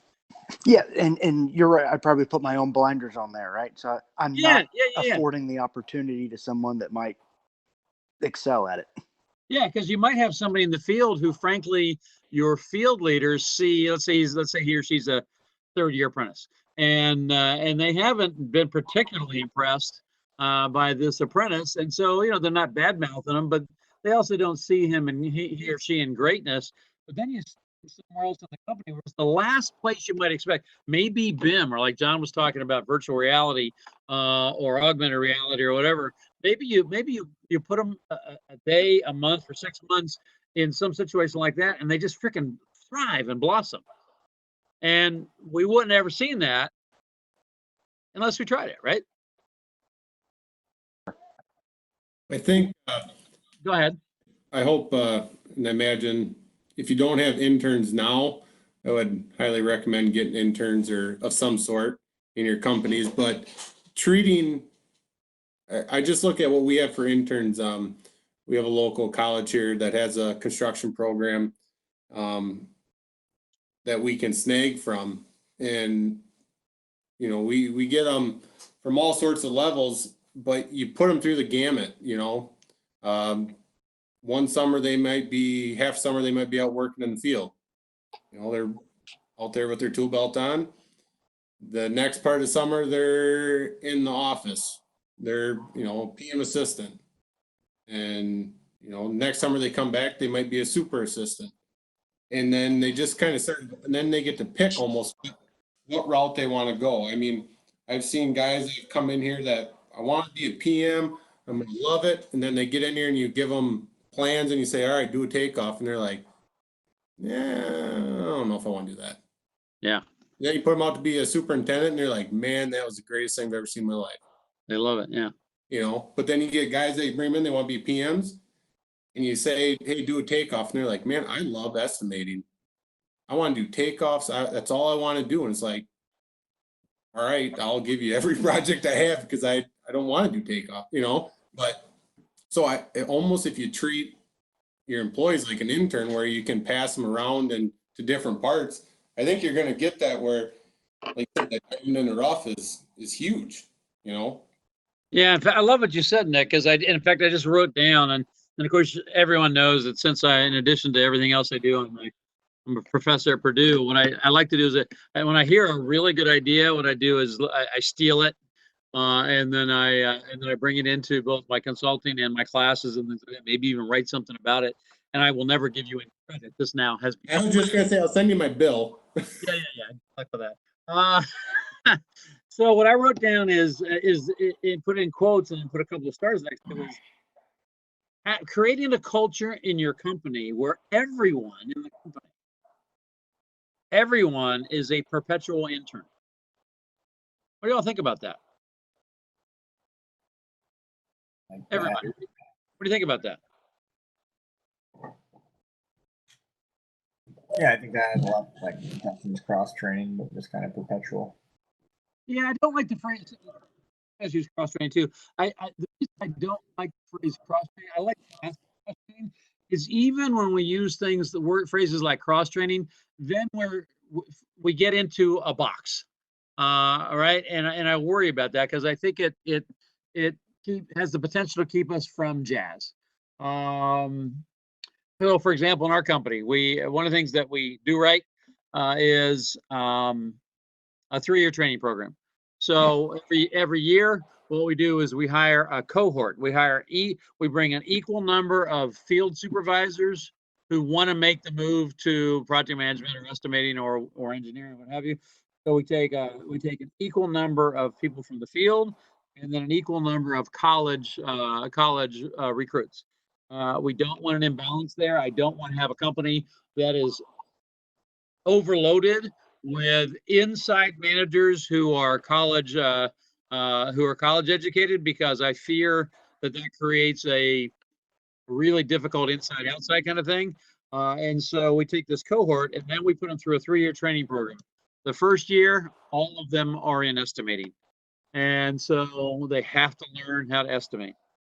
Interesting thing that happens there is the field guys are intimidated about coming to the inside, but it turns out they've never been estimators yet. They've ordered stuff over and over and over again. They understand parts and pieces. They understand systems. And as it turns out, estimating really is about understanding systems, building the job on paper before you build it out in the field. And it turns out they know a lot about that, whereas the college graduates understand computers and software and those kind of things, but understand nothing about systems and often nothing about construction, even with a construction degree. And so we put them in estimating for a year. After that year's up, they all go to engineering for a year. Now, at this point, the field guys are terrified because they don't see themselves as designers or engineers. And the college guys and gals are cocky because many of them come out of engineering programs. And then they get in engineering, and it turns out field guys know a lot about engineering, because in order to follow the code, you have to understand the code, which is, for example, you got 1,000 people in this building, and then you use the code to figure out how many water closets and lab, et cetera, you have. And from that, you can size your pipe and so forth and so on. So we got drain fixture units and water supply fixture units. And so it turns out the field guys actually know an awful lot about design. They just know they did. And the college people kind of get knocked down a little bit because they did a lot of problem sets in their engineering program. They've never actually really designed anything. So they spent a year in engineering, the whole group. And then finally, the last year, they go into project management and with no financial responsibility. And so that's our 3-year training program. And then at the end of the 3 years, we go through a talents and passion discussion with both each of them individually and the people that they've worked with. And so they have an idea of where they would like to be in which of those 3 functions. We also have an idea of 1, where our need is, and 2, where they best fit. And so it's a matchmaking situation that usually turns out pretty good. Now, based on what somebody said, I don't know if it was Nick or Brad or Justin, is I have been in that box, maybe Jacob, I've been in that box too long, because in some ways that's cross-training, because in reality, one of the things that project managers are weakest at is understanding the finances of the business. And so maybe I need to break open my thinking that we've had for 25 years and say, you know what, they need to spend some time in finance and in accounting. They certainly need to spend some time in BIM. And while that's part of our engineering, it's really not. It's really pre-construction services. And so it has me rethinking how we do our quote. This is the one I'm stealing from Nick, because he didn't say it exactly this way, is everyone as a perpetual intern. But then the other thing that we have done for 25 years that now I'm thinking that maybe we need to change is at the end of those 3 years, that's it. And then while we always offer training to people, we've never had an idea of a perpetual intern. So I'm thinking maybe I should do that. Maybe we need to incorporate this idea of a perpetual intern. Now let me throw it out to y'all, because it's kind of a random stream of consciousness thing. If I tasked you, if you were in my company, and I tasked you with this notion of, okay, we're all perpetual interns, what area do you need to get into that you haven't had much training in, yet you'd like to, or you're interested in, or you really need to? So what haven't? So yeah. So if you now you have to become a perpetual intern, and I tell you have to start next week, where do you go? Financing. All right. So finance. What about the rest of y'all? Service department. Oh, I love that answer. Okay, service department. Give me more.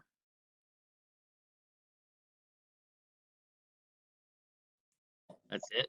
If you haven't already been it, you better be out in the field. Okay, so some time out in the field. Okay. All right. So how do you go and let's go ahead and make it real. So how do you go and make that happen in your company? Because before you answer that question, here's the response you're going to get from both upstream and downstream. Oh, that sounds great, but we don't have time to do that shit. We're too busy right now. We can't afford the luxury of doing that. You know you're going to hear that.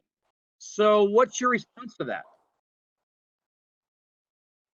Well, I think Nick is absolutely right. I mean, Nick nailed it. We need to be out. We need to have everybody out in the field, and that's not something that I'm good at. I realize that it needs to be done, but I don't really execute that. And Eric, that's something we need to do. I mean, I was talking to my estimators. One of them does know the field, the other one doesn't know the field.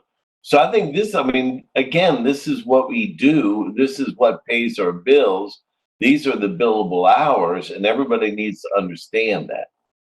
And then what we do with our incentive program, so we print the numbers up. So we pay our payrolls every 2 weeks, and accounting's always behind, like at least a week behind. So what we do is every other week, our foremen come in and sit down with our project manager and our CFO, Eric, or senior PM, myself. We kind of like people are there, and we go over the numbers on the job. This is where we are. This is how much we have in groundworks. This is how much we have in rough end. This is how much we have in sheet metal. This is how much. And then they're learning finance by looking at the numbers, and they're engaged because they have an incentive program, and that money's coming out of their pocket. So a smaller company, I mean, it's harder for us. We do like 15 million, right? I mean, we're not monsters or anything, right? So it's kind of hard for us to take 2 or 3 people and put them in the estimating, right? But working with those numbers and everybody going over that helps a lot. And I need to get the field and the estimating team interacting more. They'll bring some guys in, some of our best guys, and certainly, our senior project managers and stuff who got experience. They'll go over things, but I think they need to get out in the field a little bit more. And then one of the things in our SOPs is when we're awarded a job, the estimator and the project manager sits down, and then everybody's trying to figure out what they missed, because that's the definition of a winning bid, is figuring out what you missed, right? And then they figure that out, and then we sit down with the estimators and the PM and the foreman, and we'll bring in the subs and go over that job with them there. So at least everybody's generally got their head in the game. So one thing that I was talking to Dan about when I first started with Clover is I'm coming from working for a general contractor. I've handled projects up to $300 million. And one thing that our company that I worked for implemented was when a project come across the board, whether it be, Fed Biz Op or whatever, and we knew we were going to hit it, or if we were a part of a MATOC or however that came about, a project manager would be assigned to that project, even if the project wasn't awarded. It would be assigned at bid time. That project manager would be involved with the estimating process from the start, only because an estimator looks at it from a number standpoint, a quantity standpoint. The project manager looks at the project from a production standpoint. So we can see things differently than the estimator may see things. They may see it as okay, we're installing, we're going to install 150 linear foot of pipe in this corridor, but I'm going to tell you how we're going to do it. I'm going to tell you how much time they're going to need to do it. You're going to see there's a coordination effort there. There's time that needs to be put into planning. So, yes, estimating can see it from a quantity standpoint, but it was awesome to see that we put that in process. It was mine and another project manager's idea to do that. And I tell you what, it was a almost flawless process. It wasn't perfect, but when it came time, if we were awarded a project, the project manager already knew where the budget was. We knew what the estimate was. We knew where the numbers were. It made a turnover. It just made everything so much easier because we were a part of the process. And even we would involve the superintendents. We would involve the field guys because, and I'm going back to a conversation you guys were having earlier about, working as a team and, the project managers and how you were talking about, how there was like always a hierarchy of structure. I totally rely on my field guys. Like anything they need, I will bend over backwards for them because essentially they are the bottom line. They are making the money. So I am there to support them. I'm logistics, I'm administrative, I'm finance. You tell me what you need, you're going to get it. And that's important. I bow to the guys in the field because they are the ones making the money. I'm not making the money. They are. They're the ones driving it. So, I think it's important, like Dan was just saying, that at some point in our process, if we can, once we get a good experienced staff and we can start doing that, is to start having people involved from the beginning, having people involved from estimating, from basically inception to completion. Inception being if we bid it, we get it, then go through production, and then we complete it. But I'm still getting used to working for a subcontractor. I'm still in that general contractor mode, which helps me a lot because I offer a vision, a certain side of that fence that I can bring to a subcontractor. Be like, hey, you need to look after this because this is how I know. This is how they feel. This is how I know. This is what they're doing, and this is why they're doing it. At the end, it's just I'm still getting used to that, but I do agree with you. I think, Dan, I think we definitely do need to start trying to get our staff involved more in other processes. It's just hard, like you said, when you're a small business and you can't supplement things like if we bring in our guys, we can't pull our superintendents out of the field all the time because they're working. So we don't really, there's not a lot of time there. You're asking those guys to spend time with their families. Yeah, but that's a really important part of tonight, Eric, because this is, in my opinion, this is a must, is because this is part of why our industry doesn't change and grow, is because we don't create the bandwidth to do this. The short answer is, of course you have time to do it. You just haven't built that structure into your culture. Let's say, every company on this call for the last 10 weeks, everybody's busy. But the people in Silicon Valley are busy. The people in other industries are busy. So it's not about being busy. It's about culture. And it's about saying, nope, we need to become interchangeable enough with our superintendents, using that example, that one day a month, each superintendent is going to be doing something else. Talk about creating a model for success, to me, that's about the ultimate in creating a model for success, because it builds in redundancy that's too often is missing in our industry.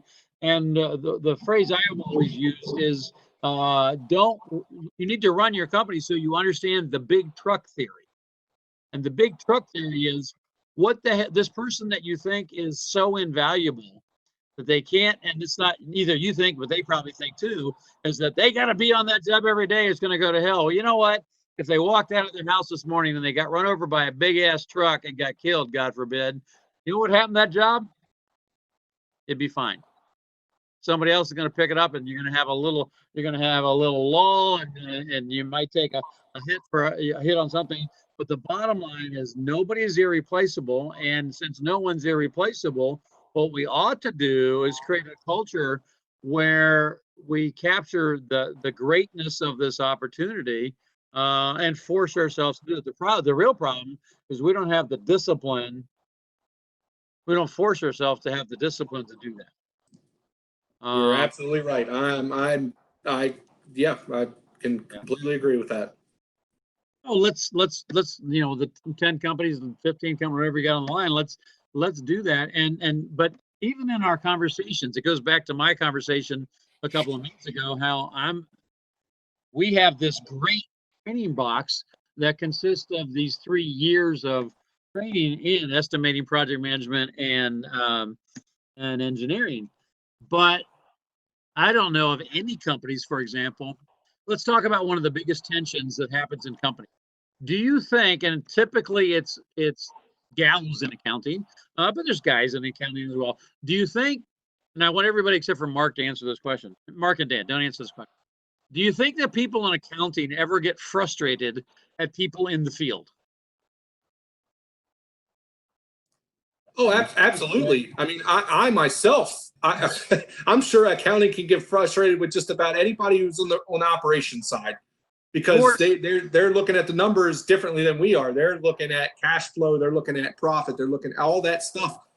Yeah, but you're even talking higher end stuff, right? Cash flow and profit, that's higher end, and that's certainly in Mark's domain and the controller's domain. Those guys. No, I'm talking about people in payroll, people in receivables, people in accountable. Those people in accounting who have to send out an email to remind their frickin' project managers to get their invoice in by the 15th or the 18th of the month. That happens every month in most. Yeah, that's. Yep. I'm guilty of it myself. Trust me. I get yelled at a lot. I just get so much on my plate, and I gotta put a time slot. I have to do it for myself. I have to discipline myself. All right, but maybe don't, because maybe the reason that happens is because we all live in this frickin' box of how we do construction.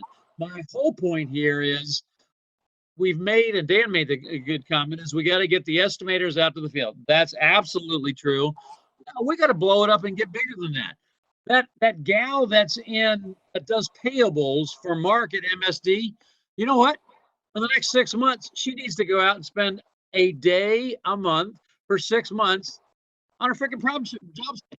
Because while she gets frustrated with what the foreman or superintendent does or doesn't do on a timely basis, she gets pissed off because of what she knows in her framework and her box, and then he gets pissed off going back the other way. Do you think we could get better if the gal in payables saw and experienced what the foreman or superintendent was experiencing? And do you think the two of them, by doing that, might actually come up with some good ideas and do some jazz about how the hell to do this completely different than the way we do it? Do you think that's possible? Oh, absolutely. Absolutely. Because like you just said, you kind of hit the nail on the head. She doesn't understand it from an operation standpoint. She doesn't understand the install. She doesn't understand the production. She sees the numbers. To get her or him to understand how something is done and how something is installed or built or however, will help them understand why certain things may lag behind or fall behind, or how certain processes are pushed along. I completely agree. I think that would, I think it would work. Yeah. So a classic example is foremen are notorious for when they receive an order to not check or count the order. They'll take the packing slip, if there is a packing slip, they'll stick it in the back of their pocket. They'll run their jeans through the wash a couple of times, and finally they get screamed at by accounting for the packing slip because did we get this? Did we get that? And she doesn't understand why he does that, and he doesn't understand why she needs that. But maybe the real problem is our whole freaking system is stupid and antiquated, and we're still doing packing slips and receipts of materials and supplies in the same way we did in the 18th century. And maybe there's a 21st century solution to all this shit. But we're so far from discovering it because we're so busy being Fred Flintstone, rolling down to the boulder field that we don't change. So I think thriving is about questioning ourselves and blowing all of this shit up and getting everybody into this creative, dynamic, jazz kind of zone. What do y'all think? And if you think that that's a good idea, how are you going to make that happen in your company?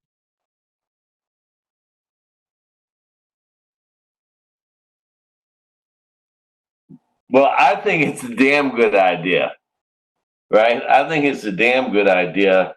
And to be honest with you, boss, so you'll be able to get it to happen, right? I think it's a damn good idea, right? And Eric and I were talking last week about how good this session is, whatever it is, webinar, whatever. We're just saying about sharing ideas and things like that. It really is good. So, I mean, you're absolutely right that, it's a really positive thing. Exactly how I'm going to execute it, I'm not sure, but I'm going to certainly talk to Eric about it and listen to him because he's got a lot more attributes than I do and a lot different experiences than I do, and we can figure it out. I think there's simple ways like getting out in the field, but the best way to do it, I don't necessarily know how to do it, but talent like Eric and other talent that we have can share those ideas and be a little bit more creative, and we just have to be smart enough to listen. Okay. All right, good. What about the rest of y'all? How do you make this happen in your company? So I've got a question, I guess. So if we've got so we take the company strategy, the goals for the year, the quarterlies, all your meetings, you get people focused, run it in one direction, and like for us, we're producing a lot of really positive change, and some of this is from some creativity. It's sort of some copycat stuff too, or just listening to peer groups and stuff like that, right? I mean, we're not coming up with new, innovative stuff, certainly, but we're bringing our company to the next level, I would say, for sure. So, I mean, you just show up tomorrow, and I certainly have the power and capability to do whatever. I can show up tomorrow and do anything that I want, but then it's like, people are going and achieving and accomplishing. Do you show up tomorrow and just say, all right, you're coming in the field, you're going to here, you're doing this and that, like that, it seems chaotic, so does that, maybe is it better to go, okay, quarterly, we're going to look at this and say, okay, let's make some changes here, let's do this, let's refocus here, or maybe at the next annual plan, or do you just blow it all up and say, let's see how it goes?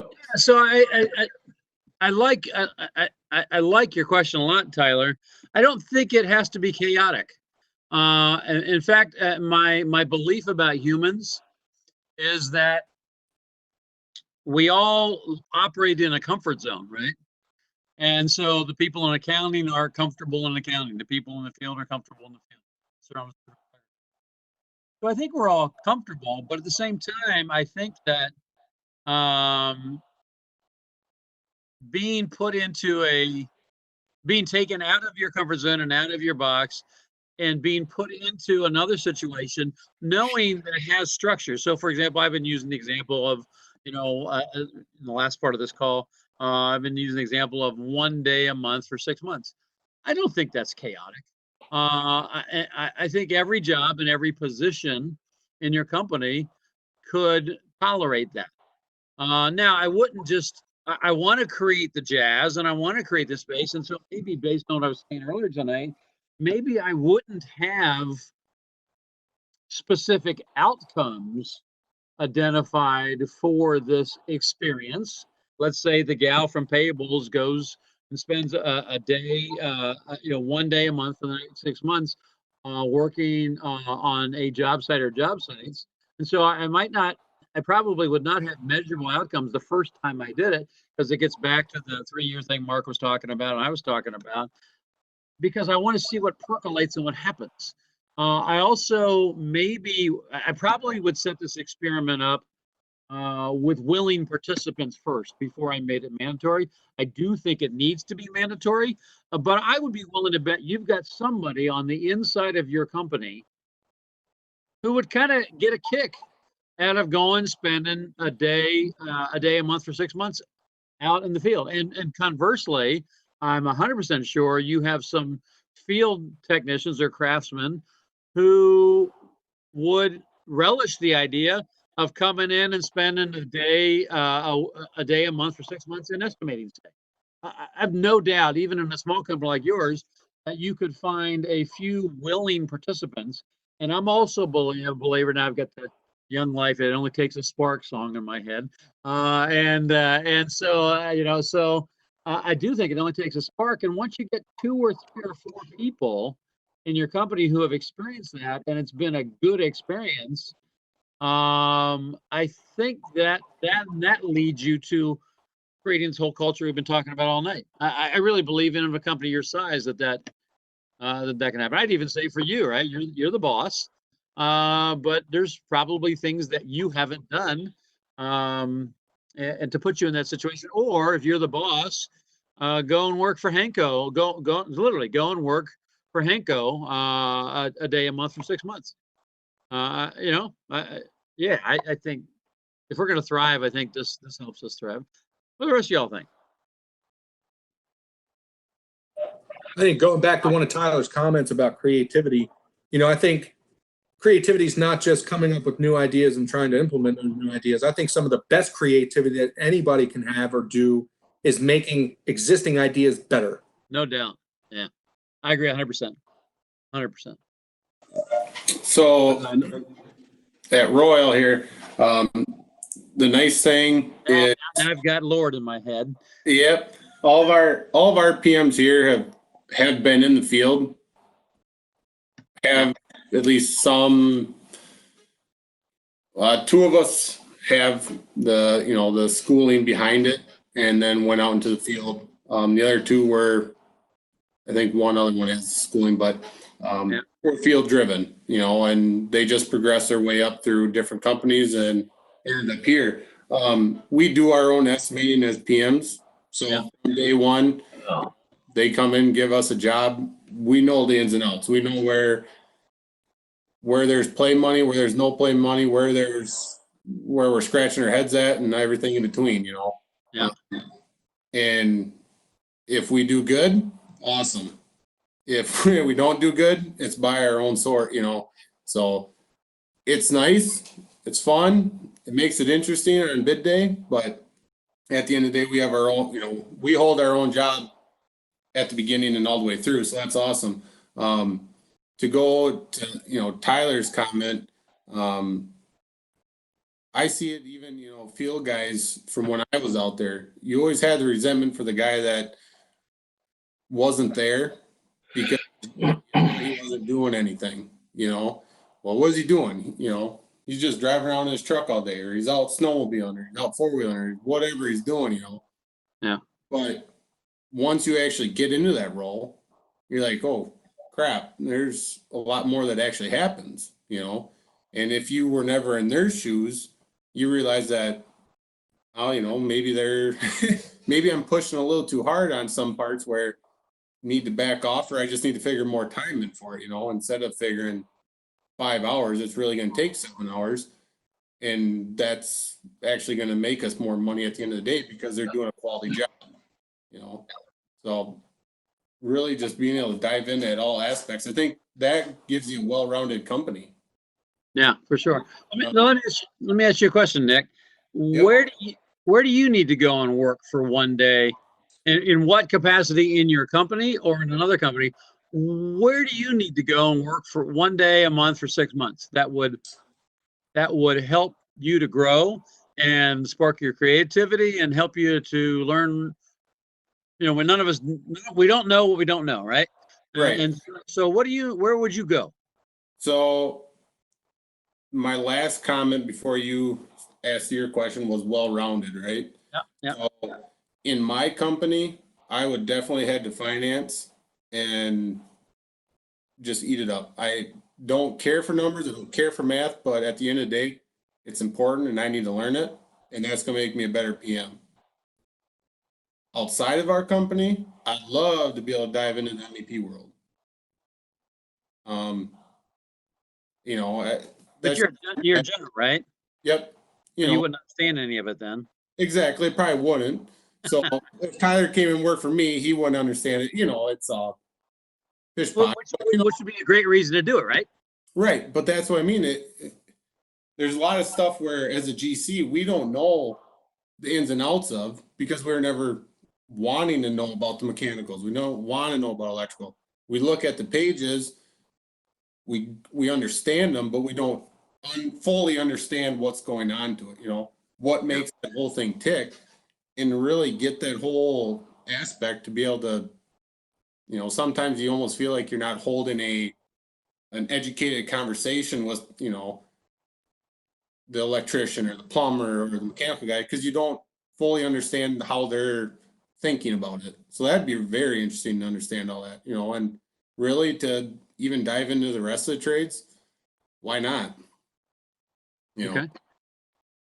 I was a GC for 2 years, Nick. Man, it was too easy. I had to get into something a little more challenging.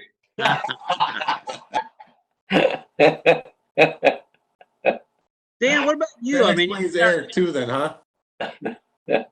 Dan, you and I have been in the trade a similar amount of time. What about you? If you were going to do this, where would you dance that you haven't danced before, or that you haven't danced in a long time? Or a place that I could dance better? Yeah. HR. Okay. No, that's a great answer. Eric will answer Eric will agree with that. Though we're similar minded. That,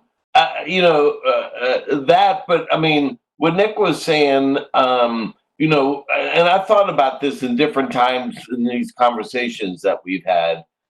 Since the recession, I feel the industry has changed. Right. And because before the recession, it was that fucking sub, the goddamn general contractor, and the inspector's an asshole. Right. Yeah. So what happened through the recession, at least what I've seen, okay, is that the owners are really the ones who are beating everybody up. Yeah. The owners are beating everybody up. And really, the old school thing of, the freaking sub, the goddamn, those days are really over. Yeah. Because we really need each other. Yeah. And we need to manage the owner. And then Nick, I tell you what, I really admire you. I truly mean that. You know your shit and you think about the big picture. I really admire the way that you guys bid your own jobs. Not everybody can do that. And what Eric wants to implement with, and we'll do it with the PMs being involved. I mean, I admire that, right? And that's, it's really important to do. But I don't know, it wasn't relationships. Shit, that guy down in Texas said it. Not trade partners, but we need to think more about looking out for each other. And on the GC side, you guys got to protect your subs. Because you're not protecting your subs, you're not going to get good numbers. I can agree with Dan on that. We actually have a project where the owner, and we're working with the general contractor, and we have submitted a number of change orders that were legit, nothing that were nickel and diming. They're actually legit work that the general contractor and the way the project was designed very poorly. But anywho, we've got these change orders in, and our general contractor is paying these change orders out of pocket because they're having so many issues getting the owner to push it. But they know they're legit. They know that it needs to be done to get the project done. So they're pulling money out of their rear ends, trying to make sure that this project continues to go and move forward. And it makes me feel bad because I'm coming from a general contractor. I know that feeling. Yeah. Yeah. So, I appreciate the comments. And when Dan was talking, one of the things I was thinking about is I used the example with Nick and Tyler, about, Tyler going up and spending a day a month with Nick for 6 months, and then vice versa. Well, we could take that to the next logical place, which is create the same kind of relationship with owners, right? Because much of our work is owner direct too, but there's always an owner in the picture. And so create those collaborative relationships and go to an owner that you have a good relationship with and say, hey, you know what?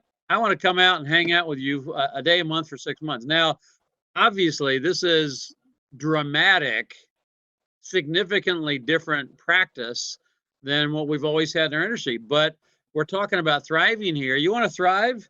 Go walk in somebody else's shoes and do it with purpose and with empathy and with openness and intelligence. And you get better, they get better, and the whole freaking industry gets better. And so I think it's as small as you make it, or as big as you can make it. All right. So it's 9:54. So I'm going to get up. I'm in a different office, different place in my house right now. So I'm going to get up and I'm going to get my bourbon because it's about 6 steps away. It's 9:54. I'm going to ask you guys to do something. We don't need Nick Davis. And all this bullshit. Nick Davis. You still on Nick Davis? Hey, don't say anything about Nick Davis yet. He's there. Hang on. Oh. Don't say anything. All right, so everybody's got a glass. You're supposed to have a glass, right? That's the deal. I'm getting mine. All right, so everybody needs to get a glass. Here, I'll turn my video on because I got a beer in my hand already. So we'll cheers them. Everybody get your video up. Everybody get your glass. And so first of all, we're gonna toast to Nick Davis because it's his birthday. So happy birthday, Nick. Appreciate it, guys. How old, Happy Nick? birthday. How old? 34. 34. All right, then here's what else we're gonna do. We've been talking about music and jazz. We're gonna sing happy birthday to Nick, right? So ready? 1, 2, 3. Happy birthday to you. Happy birthday to Happy birthday to you. Happy birthday, dear Nick. Happy birthday to you. There you go. All right, that's about the worst happy birthday we ever heard. But Hey, Kirk, I have to say that I had to jump on, right? This entire course and this entire process. I mean, the people on this call. First of all, I want to thank everybody for the collaboration that's been presented. We can all learn so much from every single person on this call. Everybody brings different experiences. I've learned a ton just by keeping an open mind. But I think the most important thing is Kirk, what you just said, just right before we broke for a toast was, let's take it to the next level. Let's get to the owners and let's save the owners money. Yeah. Let's let them know that they have an entire committed team. I believe in relationships. My theory is very simple. It's not rocket science. It's very simple. It's about relationships. It's about doing work with people that you trust, and it's established. And I have seen it go all the way up to the owner's level, and the outcome has just been phenomenal. When they're involved in where that backflow preventer sits, or where that water meter sits, or where that water's, domestic water's coming into the building, and what a big difference that makes when you're tying into an existing hospital facility, it is absolutely critical. Nick, you got an entire team around you to support you. Your MEP trades that, I grew up on the CM side, on the GC side, and I went mechanical about 12 years ago now, and I fell in love with it, and I've never looked back. But MEP will push a job. It will allow you to get the temporary heating and the cooling. in place so that you can expedite your drywall. And everybody knows when drywall's up, the building's progressing, right? So, you know, we're right there with you as an ally. And, you know, anytime you need to reach out or get some thoughts from an outside the box of what your current world is, you got a whole array of teams right here that's willing to help you. But most importantly, it's all about the clients. You have to think about the clients and they're going and getting the financing to make these projects become a reality. And it's on us to make sure that dream truly becomes reality. We can do that together. Yep. I'll drink to cheers, that. Cheers to you guys. Cheers to everybody on here. So, all right. So here's where we're at. And so next week is the last scheduled week of this. And so I want to task everyone with a couple of things. And so that means that when you come on next week, I want to ask you to do two things. One is smaller, one is bigger. The smaller one is I want everybody to give, timing is important here. I want everybody to give 2 or 3 minutes of actionable advice to Clover on this project that we have. I'm going to give more than that, but I want everybody to give 2 or 3 minutes to prepare in advance. And then I want everybody, you're going to have the floor for 5 minutes. With your 2 or 3 minutes. And what I want everybody to give, since it's our last session for this go round at least, I want you to give 5 minutes of any topic on Survive and Thrive that you would like to address, whether it's in the form of, gee, I still don't feel good about this, or I still have questions about that, or this is how this is how we're going to power out of these crises and not only survive but kick ass as we come out of all of this. And so, and 5 minutes might not sound like, but I don't know if you do martial arts or boxing, but a 3 minute round is forever, especially if you're losing. But so we're gonna go. We're gonna go Grateful Dead, and so you got 5 minutes that you're either going to talk for 5 minutes or it's gonna be dead air. Oh, That's just smart. Can we listen to his grandfather clock? Right? We're getting the gong now. That's awesome. And then 2 or 3 minutes on the specific project stuff. And so that's at least I'd like you to prepare that for next week. Everybody good with it? Everybody say yes. Yep. All right. So now we can talk about. Clover's definitely saying yes. Oh yeah, yeah, definitely. Seriously, there's so much talent on this gig we got here. It's really unreal. And I don't know who Nick's buddy is, the good-looking blonde hair guy. He was talking about contracts and how he writes contracts to the GC. You know, that's really, really interesting. And I mean, I don't know if it'd be too much to ask, but I mean, those are things that we should share with each other, you know, and whether it's constructive criticism or helping each other.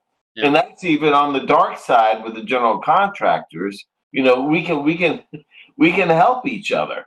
Sure. So I'd love to learn. I mean, one thing I know is I don't know it all. Yeah. Good. So I think that's a great example. And so everybody brings something next week. You bring 2 things. One is project specific advice or tools or whatever to that case. And then 5 minutes, you got 5 minutes on any topic on surviving and thriving and moving out of this. And perhaps on how to make this live beyond, because I think that's what Nick was talking about. The others were talking about is how do we now turn this group into a group that stays together perpetually and helps each other. So anyway, so all right, so now we can talk about music and dogs and shit like that. So you're a blues guy, Dan. What's everybody else into? Brad, you're kind of you like it all. Classic rock. What's I'm who a said what? I'm a mood music person. It depends on what mood I'm in. Okay. Like when I'm driving, I love rock. Like I gotta get some hard rock up in me when I'm driving. But when I'm home, I got R&B and hip hop, country. Country's a real smooth one for me. It really kind of mellows me out. But I'm just a mood music person. All right. So when you're driving and you're listening to rock, what are you listening to? So I listen to a number of things. I do like the classic stuff, like I like the Led Zeppelins, the Ozzies, I will dabble in that, but then, it depends on if I'm just, how my day was and how, traffic's going. I might pull out some Linkin Park, maybe, get a little heavier with, Kill Switch Engage, kind of, a little bit of newer generation, but, I'm really all around the park with the music. I love all genres. I'm not just one specific. I'm all classic rock. What's that? I'm classic rock. Classic rock. Yep. First song or band comes to your head is? You know, I know. No name. My America. favorite song is "Renegade" by Styx. Okay. Yep, or "Pinball Wizard" by The Who. What was the first concert you ever went to? Never went to a concert. Get the hell out. Are you serious? Dead serious. Wow. Yep. You got to be the only person on this call who's never been to a concert. Pretty much. I've So seen it at like Summerfest, but I don't consider that a concert. But My first concert was Sting. Sting. Okay. Where was it? Columbus. Columbus. Okay. All right. We got a little place called Red Rocks. If you guys ever come out to Colorado, you got to go see a concert at Red Rocks. It's amazing. Red Rocks is great. Do you have like a booth there? Yeah. We try to go up there every summer and see some different musicians play, but it's an experience for sure. So you kind of like a Fish guy? No. I'm if I had to pick one, I'd say Red Hot Chili Peppers. All right, the Chili Peppers. Okay. There you go. Tyler, are you in the Springs? Where are you at? Oh no, we're in Denver. Yeah, we're in Denver. We're South Denver. Okay, I was born in Pueblo, Colorado. Oh yeah. My God. How old were you when you moved from there? 4 years old. Pueblo's a shithole. Hey, I'm glad you said train equipment's there. Yeah, Pueblo's a shithole. The only thing that's good in Pueblo is the prison, and it's terrible. That's in Carson City, Kirk. Well, it's close enough, man. It's close enough. Yeah, that's true. But yeah, no. So I guess it's a good thing I moved to Dayton, Ohio when I was 4. No doubt. No doubt. hey, Dan. Yes, sir. This one's for you.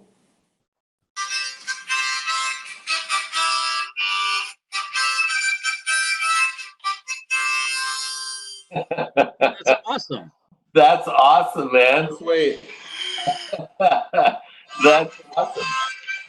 Do you have a harp in your office right there? You're a jammer too, brother. Yeah, Let's hear something. I don't have that. That actually is my grandfather's from World War II. So that sits in our kitchen. Oh, that's cool. It still sounds good. Do you have one there, Dan? I do. Come on, pull it out. Let's hear something. Give us Dan. Give us a little riff, man.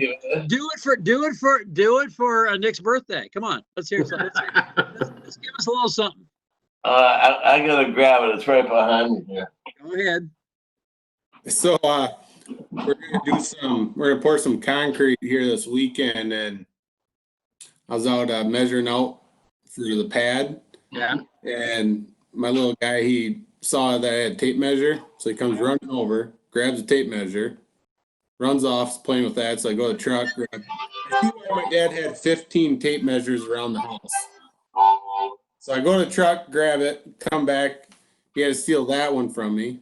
And then I had to pull some bushes. He goes into the garage, grabs a shovel after I had one, comes carrying it out from the garage to help me shovel dirt. It was the funniest thing I've ever seen in my life. How old is he? 3? He'll be 2 this September. All right, Dan, let's hear it, bud. Let's hear it. Wow, I'm kind of cold. This is gonna be my first concert. It's just like a general contractor, you're paying nothing for it.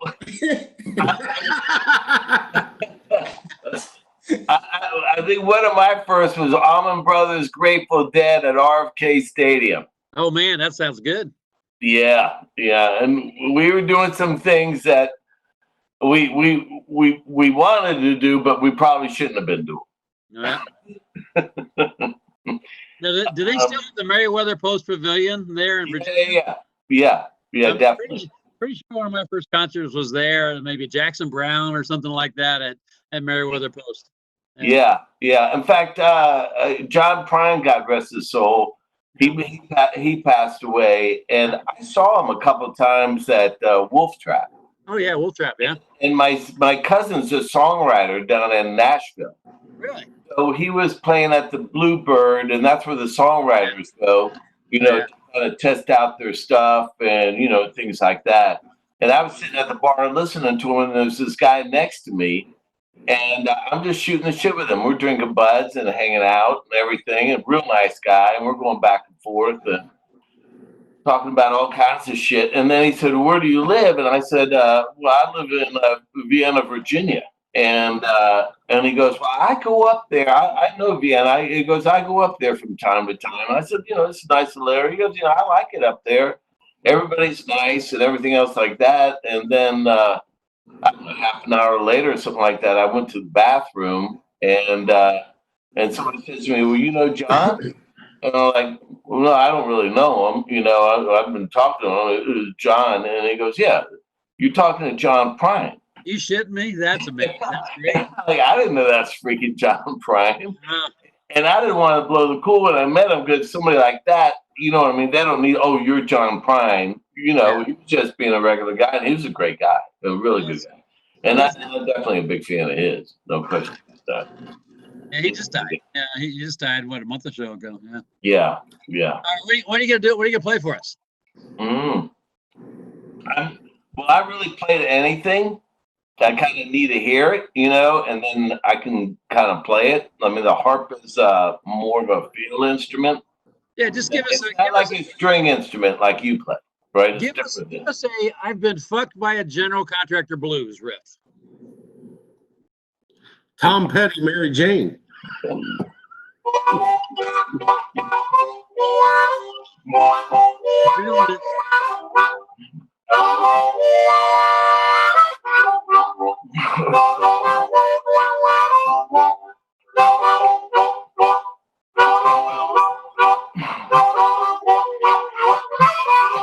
Oh yeah, bring it, brother. All right.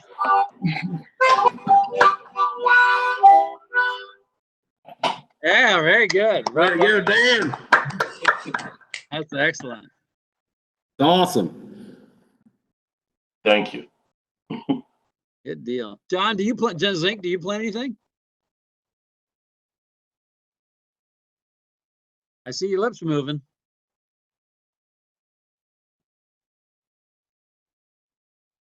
No sound, brother. No sound. He's putting the kids to bed. No. Can you hear? I can hear you. We can hear you now. Russ says he doesn't have his ears on.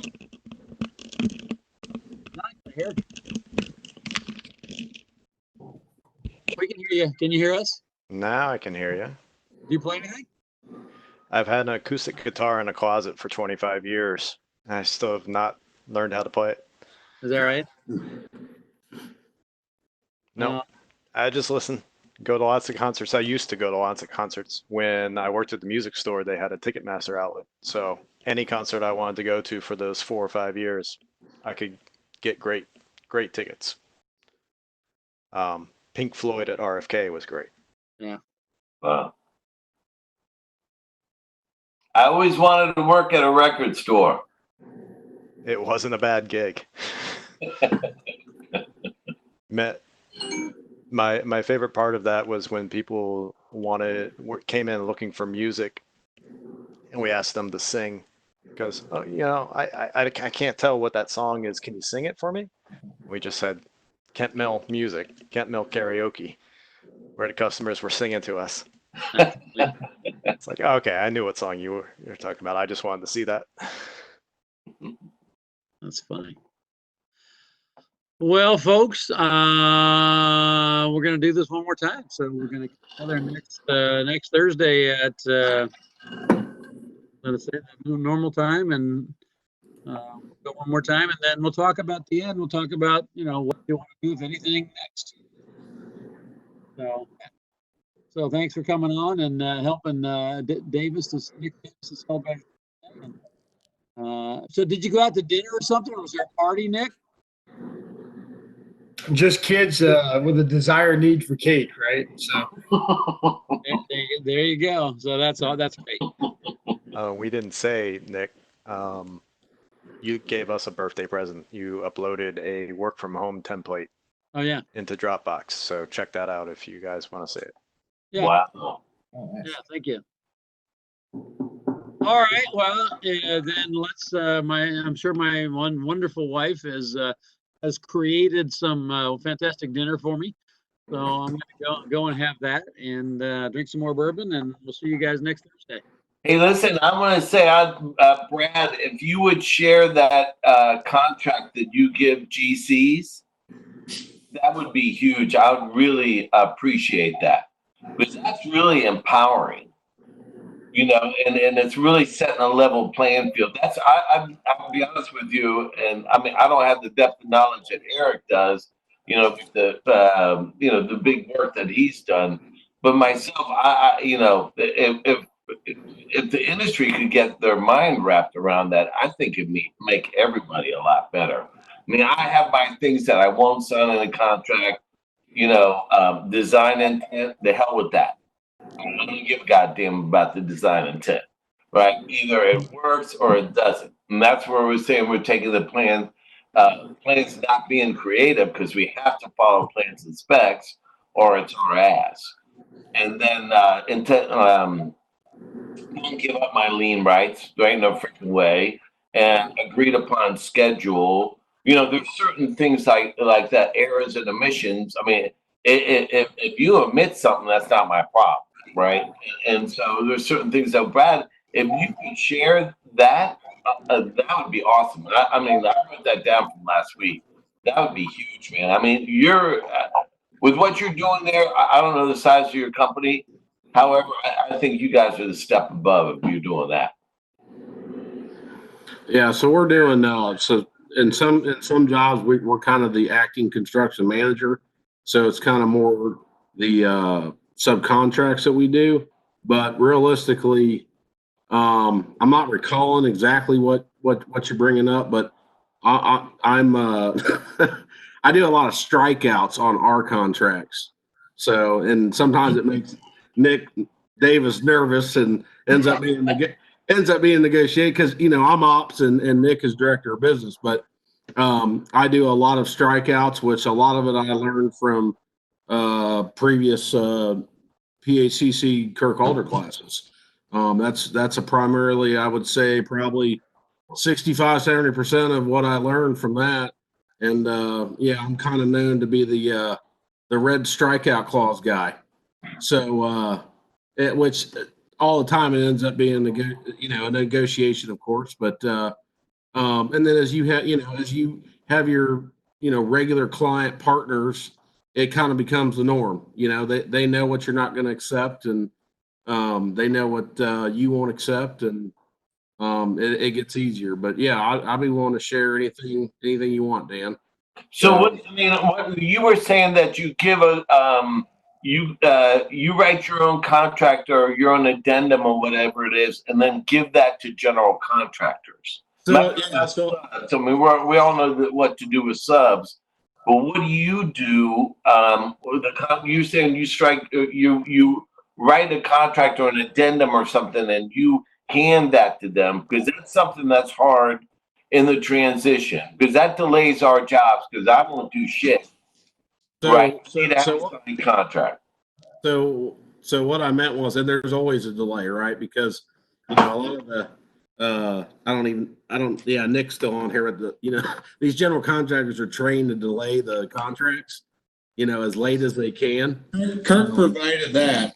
And yeah, I know he did. And that's where I learned it back probably 5-6 years ago. But, so a lot of these contracts, Dan, they're electronic now, and they'll put on there, you don't even have the option to make a change or a red line. So what you got to do is you got to basically put in all your language that I want this. It's an amendment to the contract, and then they have to go back and rewrite it the way your comments are.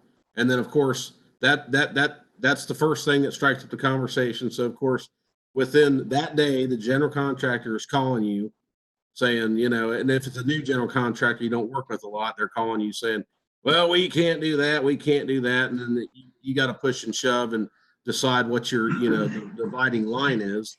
But they got to make an amendment to the contract, electronically.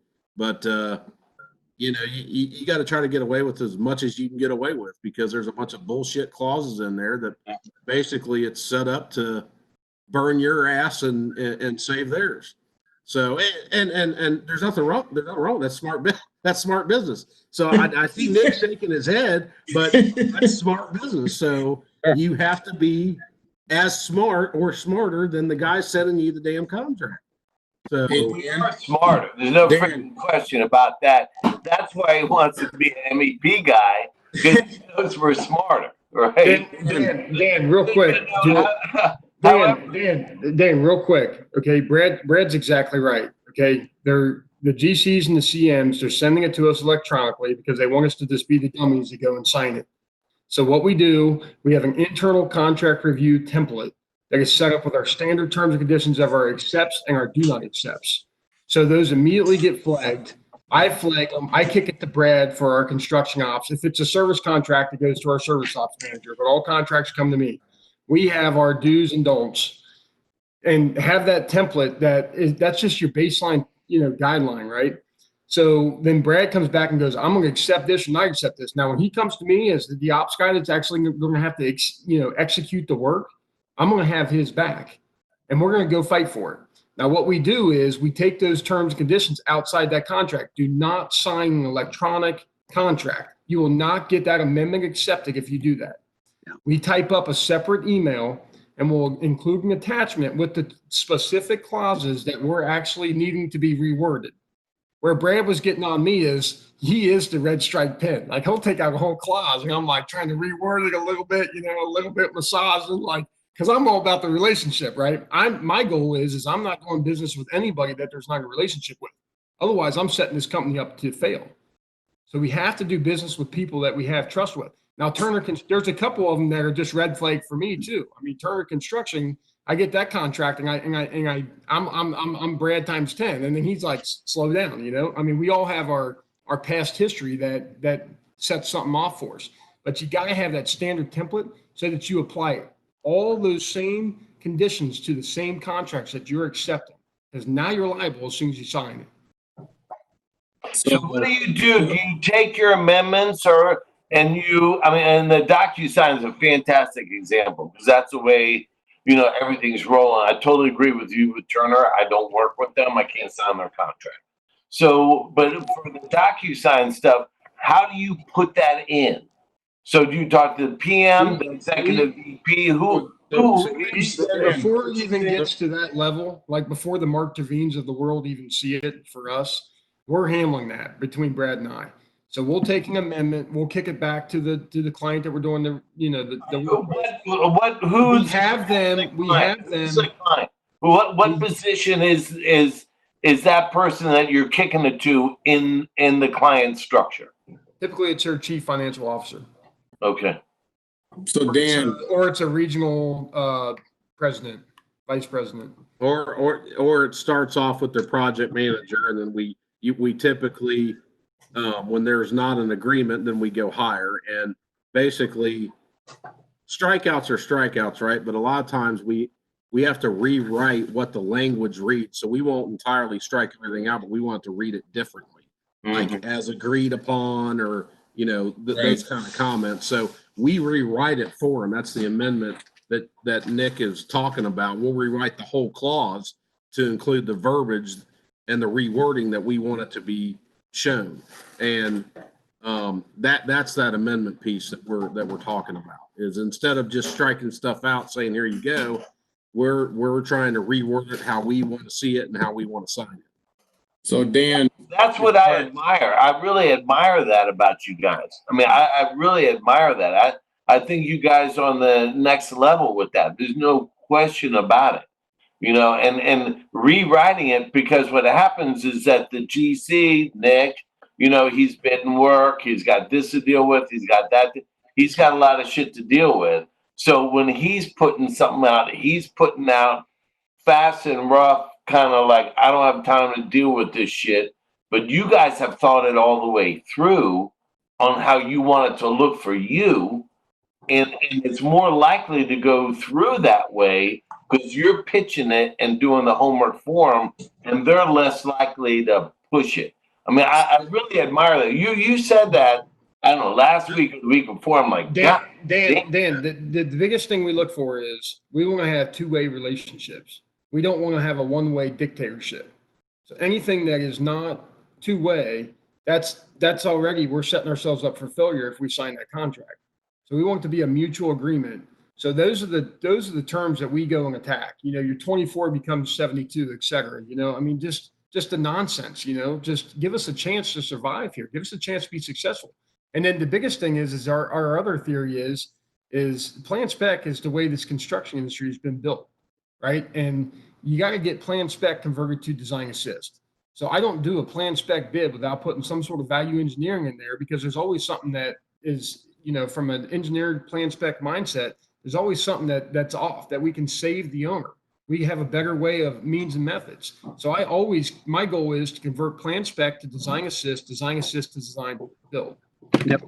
And real quick to kind of add to that, Dan, and I'll go with probably this is well, not probably, I know it is. It's a quote right from Kirk, is you know, it is a true partnership.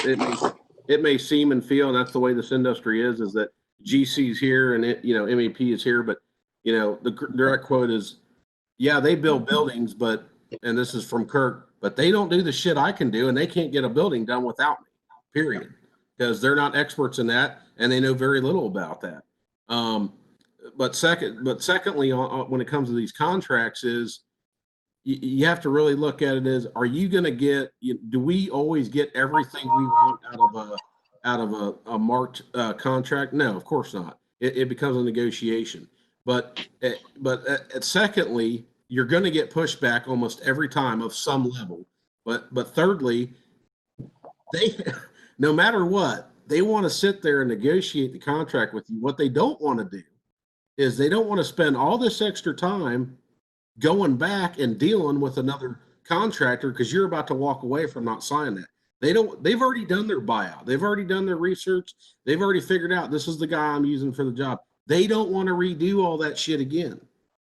So that's the last thing they want to do. So they're willing to negotiate, but more than likely you won't get everything. So it becomes a negotiation. Well, that's always the case. You ask for 20 things and you get 10. Yeah. But there's nothing new about that. And for us, again, Brad, going back to you, Nick's busy as shit. I mean, he's got a lot of stuff going on.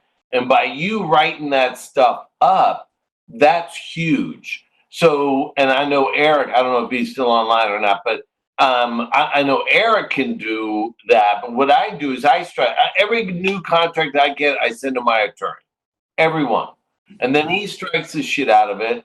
And then I realize what's really important, right? And then my leverage is, and it's more confrontational, and that's really not the way necessarily it should be. But I just don't start a job without a signed contract. I'm not. I mean, I might send in a couple of submittals. I'll let them know how long my lead times are. I'll do this and that. I'll give out information, but I'm not giving it all out until I get a signed contract. So I would offer this. So you got to come up with your non-negotiables. Here's the bottom line. You're not going to do this no matter what. Now, when I say that I write up some of this stuff, a lot of this wasn't done by just me. This is Nick and I that collaborated, that sat down, at a period at one time and said, okay, what do we want to do here? And Nick and I put this verbiage together, so it becomes repetitious every time. And I'll just offer this comment. I don't like attorneys. I hate attorneys. I wish I could bill like an attorney does. But if you're setting your and I'm just offering this, if you're setting your contract to every attorney, I got to believe he's charging you every time you do that.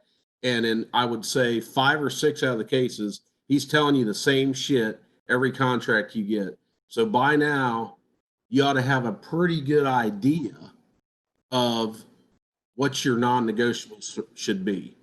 So, and so I'd keep that money in your pocket. And I'm only saying that from my personal opinion. Attorneys have a place, but they don't need to make every decision in my business, right? So, Dan, before you get going on that one, the attorney will find the hidden shit in the contract. I'll read them all. A lot of them, probably 40%, I'll put out myself. But some other things, I'll have somebody else, do. He charged me like $350, and he charges me $350 to lean a job. So I think both of those are pretty good prices for covering yourself. Well, sure. I guess what I'm saying is and I get it because, I went to a Synergy event where one of the things they had an attorney. In my opinion, he was a pretty badass construction attorney, and he put on like a 3-hour seminar, and it was all based on mechanical contractors being protected under general contractors contract conditions, and I took a lot off of that. So over time, you should be able to kind of limit that to where you know what to look for. I mean, you don't even have to read the whole contract; just do a damn word search in the contract. And these are just smart tools and that pick up, and there's tools out there, Dan, within stuff that some people don't know how to use, some don't. The whole email thing about delaying and wait till it sends 08. Pick some of your people to pick up on some of that stuff, because like you said, I mean, this younger generation, each younger generation works smarter, better, quicker, easier than what we do. And Nick and I, we've hired a couple APMs, which some folks call them, project engineers, and we call them APMs, or assistant project managers.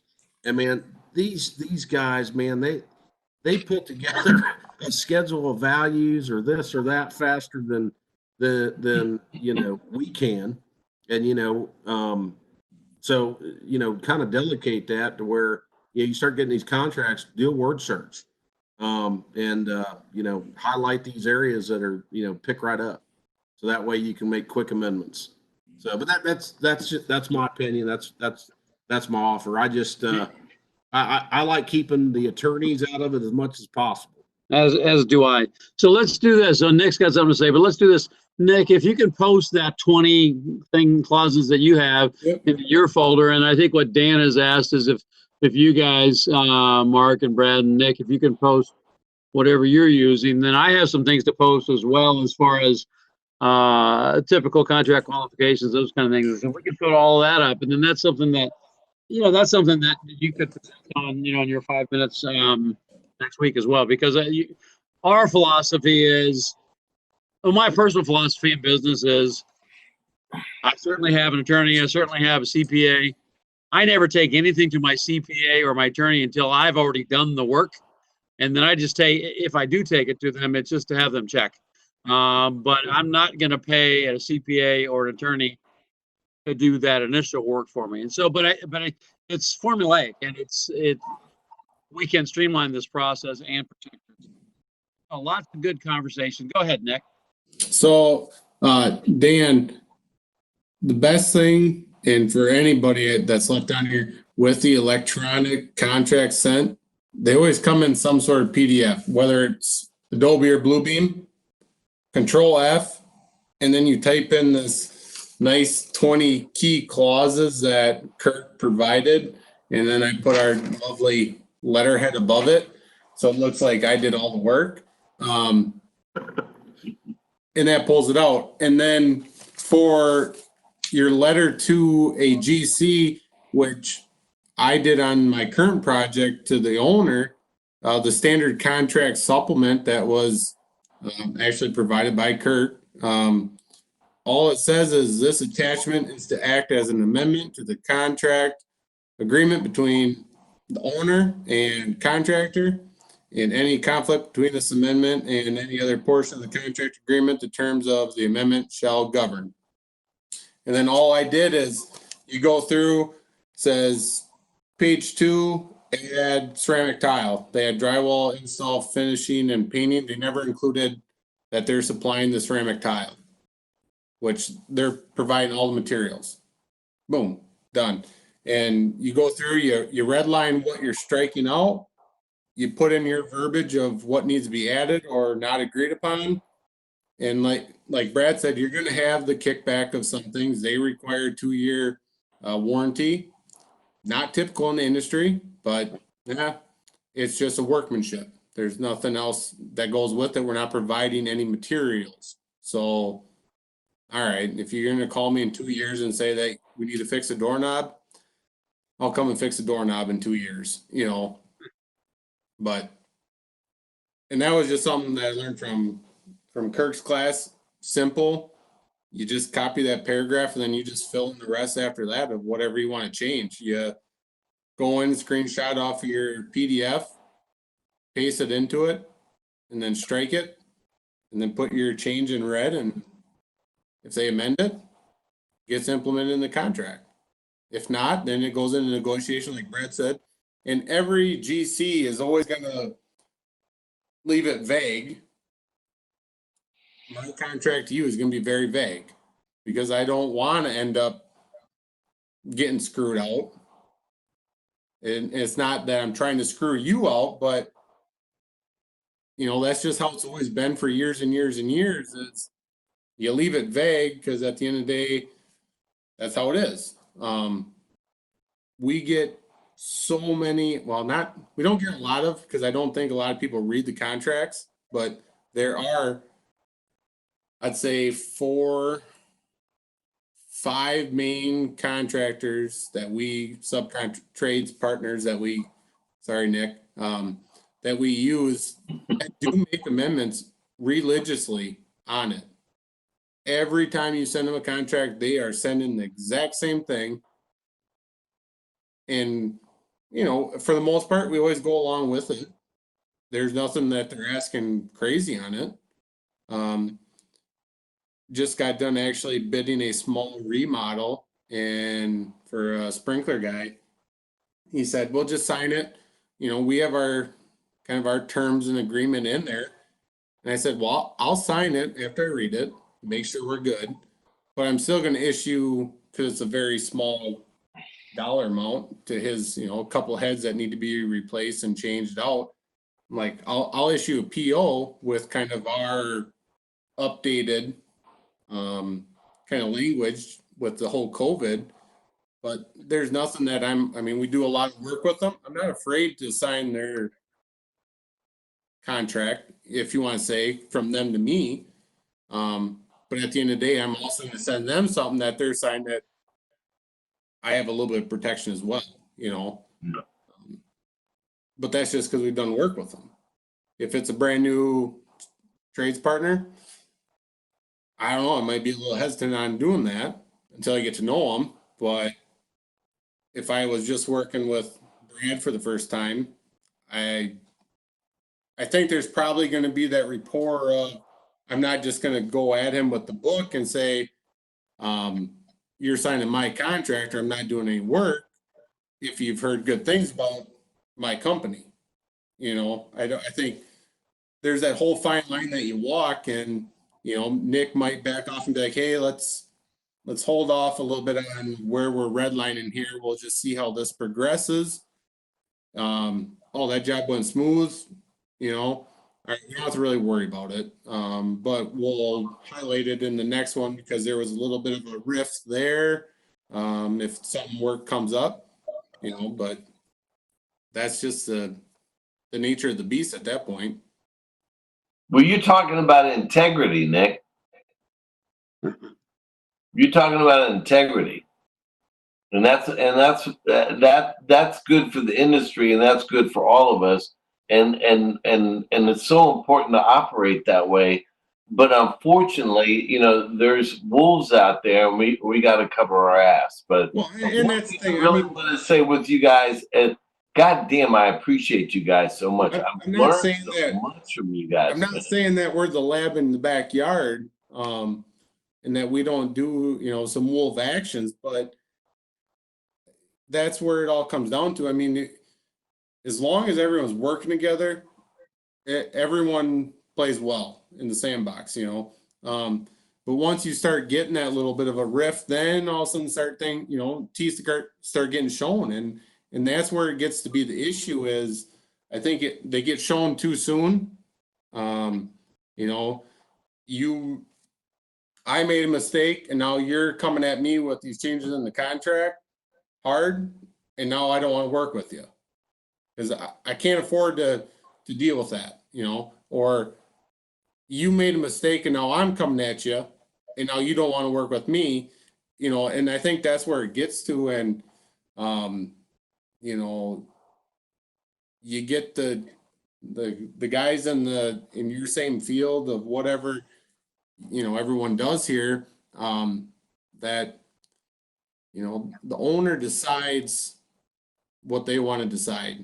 I can go and preach to them as much as I want and try to be the car salesman as best as possible and say that I need to use Brad, even though he's 40,000 higher than Dan. But at the end of the day, if they're going to look at price, I'm screwed, you know, and I lost that job, which, like Kirk says, is that the worst case scenario? Probably not.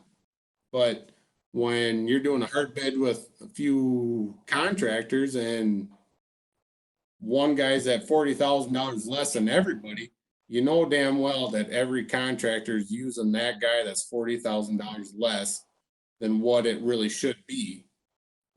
So there needs to be a collaboration, not just between the GCs and the subs, but between your own trades, you know, that whatever division you're in, we're not going to do this. We're not going at it as I need this job to pay the bills. I need to do this job to help the industry. So whether the job should be $100,000 flat for plumbing, we don't need a guy coming in at 80,000 and bidding the three guys saying, I'm going to do it at 80. Well, that doesn't do us any good, you know, because everybody's going to use that, because at the end of the day, owners, and I hate to say it, I know Kirk's probably pissed and he's clenching his fist right now, but you can go and sell and sell and sell.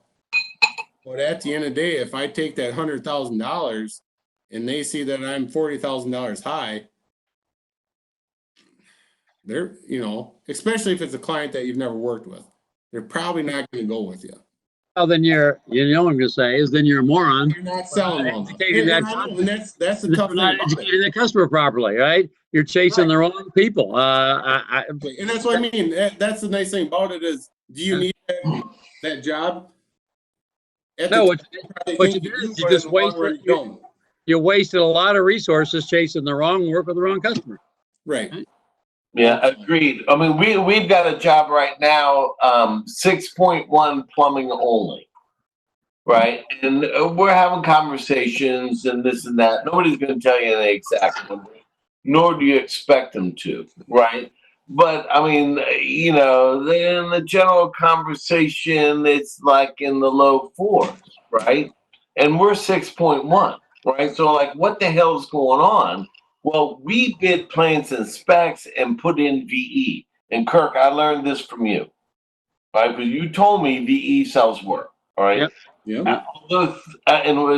Although with the recession, GCs will sell your VE ideas out to everybody else, you know, and things like that. But we bid plans and specs, and everybody else put the VE into their number. So they're like 4.3, 4.4, and this job's got to start quick and this and that, and I don't want to expose myself. I don't want to care. I don't know what kind of benefits they're paying. I don't know if they have a paid apprenticeship program. Do they have life insurance? What's their health? I mean, I can't cover all that, but I didn't want to look stupid. And so looking at the thing like real quick, I got it down to 4.7, but I'm not going to 4.3. Right. I'm not going to do that. Yeah, and so I'm not gonna give my VE up in a competitive situation. I'm only gonna share VE if you're working with me. It's just period. So, all right, John and I gotta go. We gotta go. So, great conversation. John, I'll talk to you Monday. Everybody else, thank you so much for being on. I really, really, really appreciate it. Great conversation. Let's go and be with our families, and let's have another great conversation. Yeah. So and then if we want to think about what the next iteration looks like, let's talk about that. Sounds good. Sorry, Dan and Brad. My contact information is in my Dropbox, so feel free to reach out anytime. And he'll talk to you if you'll get low. Right.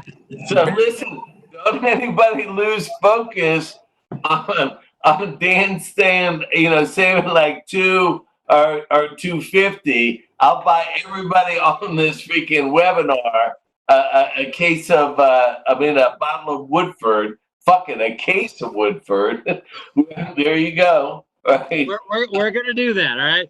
That's how we're gonna wrap all this up. Is we're gonna save you $250,000. All right. I love you, man. All right. Good deal. Thanks, everybody. Happy birthday. Happy birthday, Nick. Be safe. Talk to you later. Thanks, guys. Yeah. Thanks. John, Monday good? Monday works. Talk to you then. Have a good week.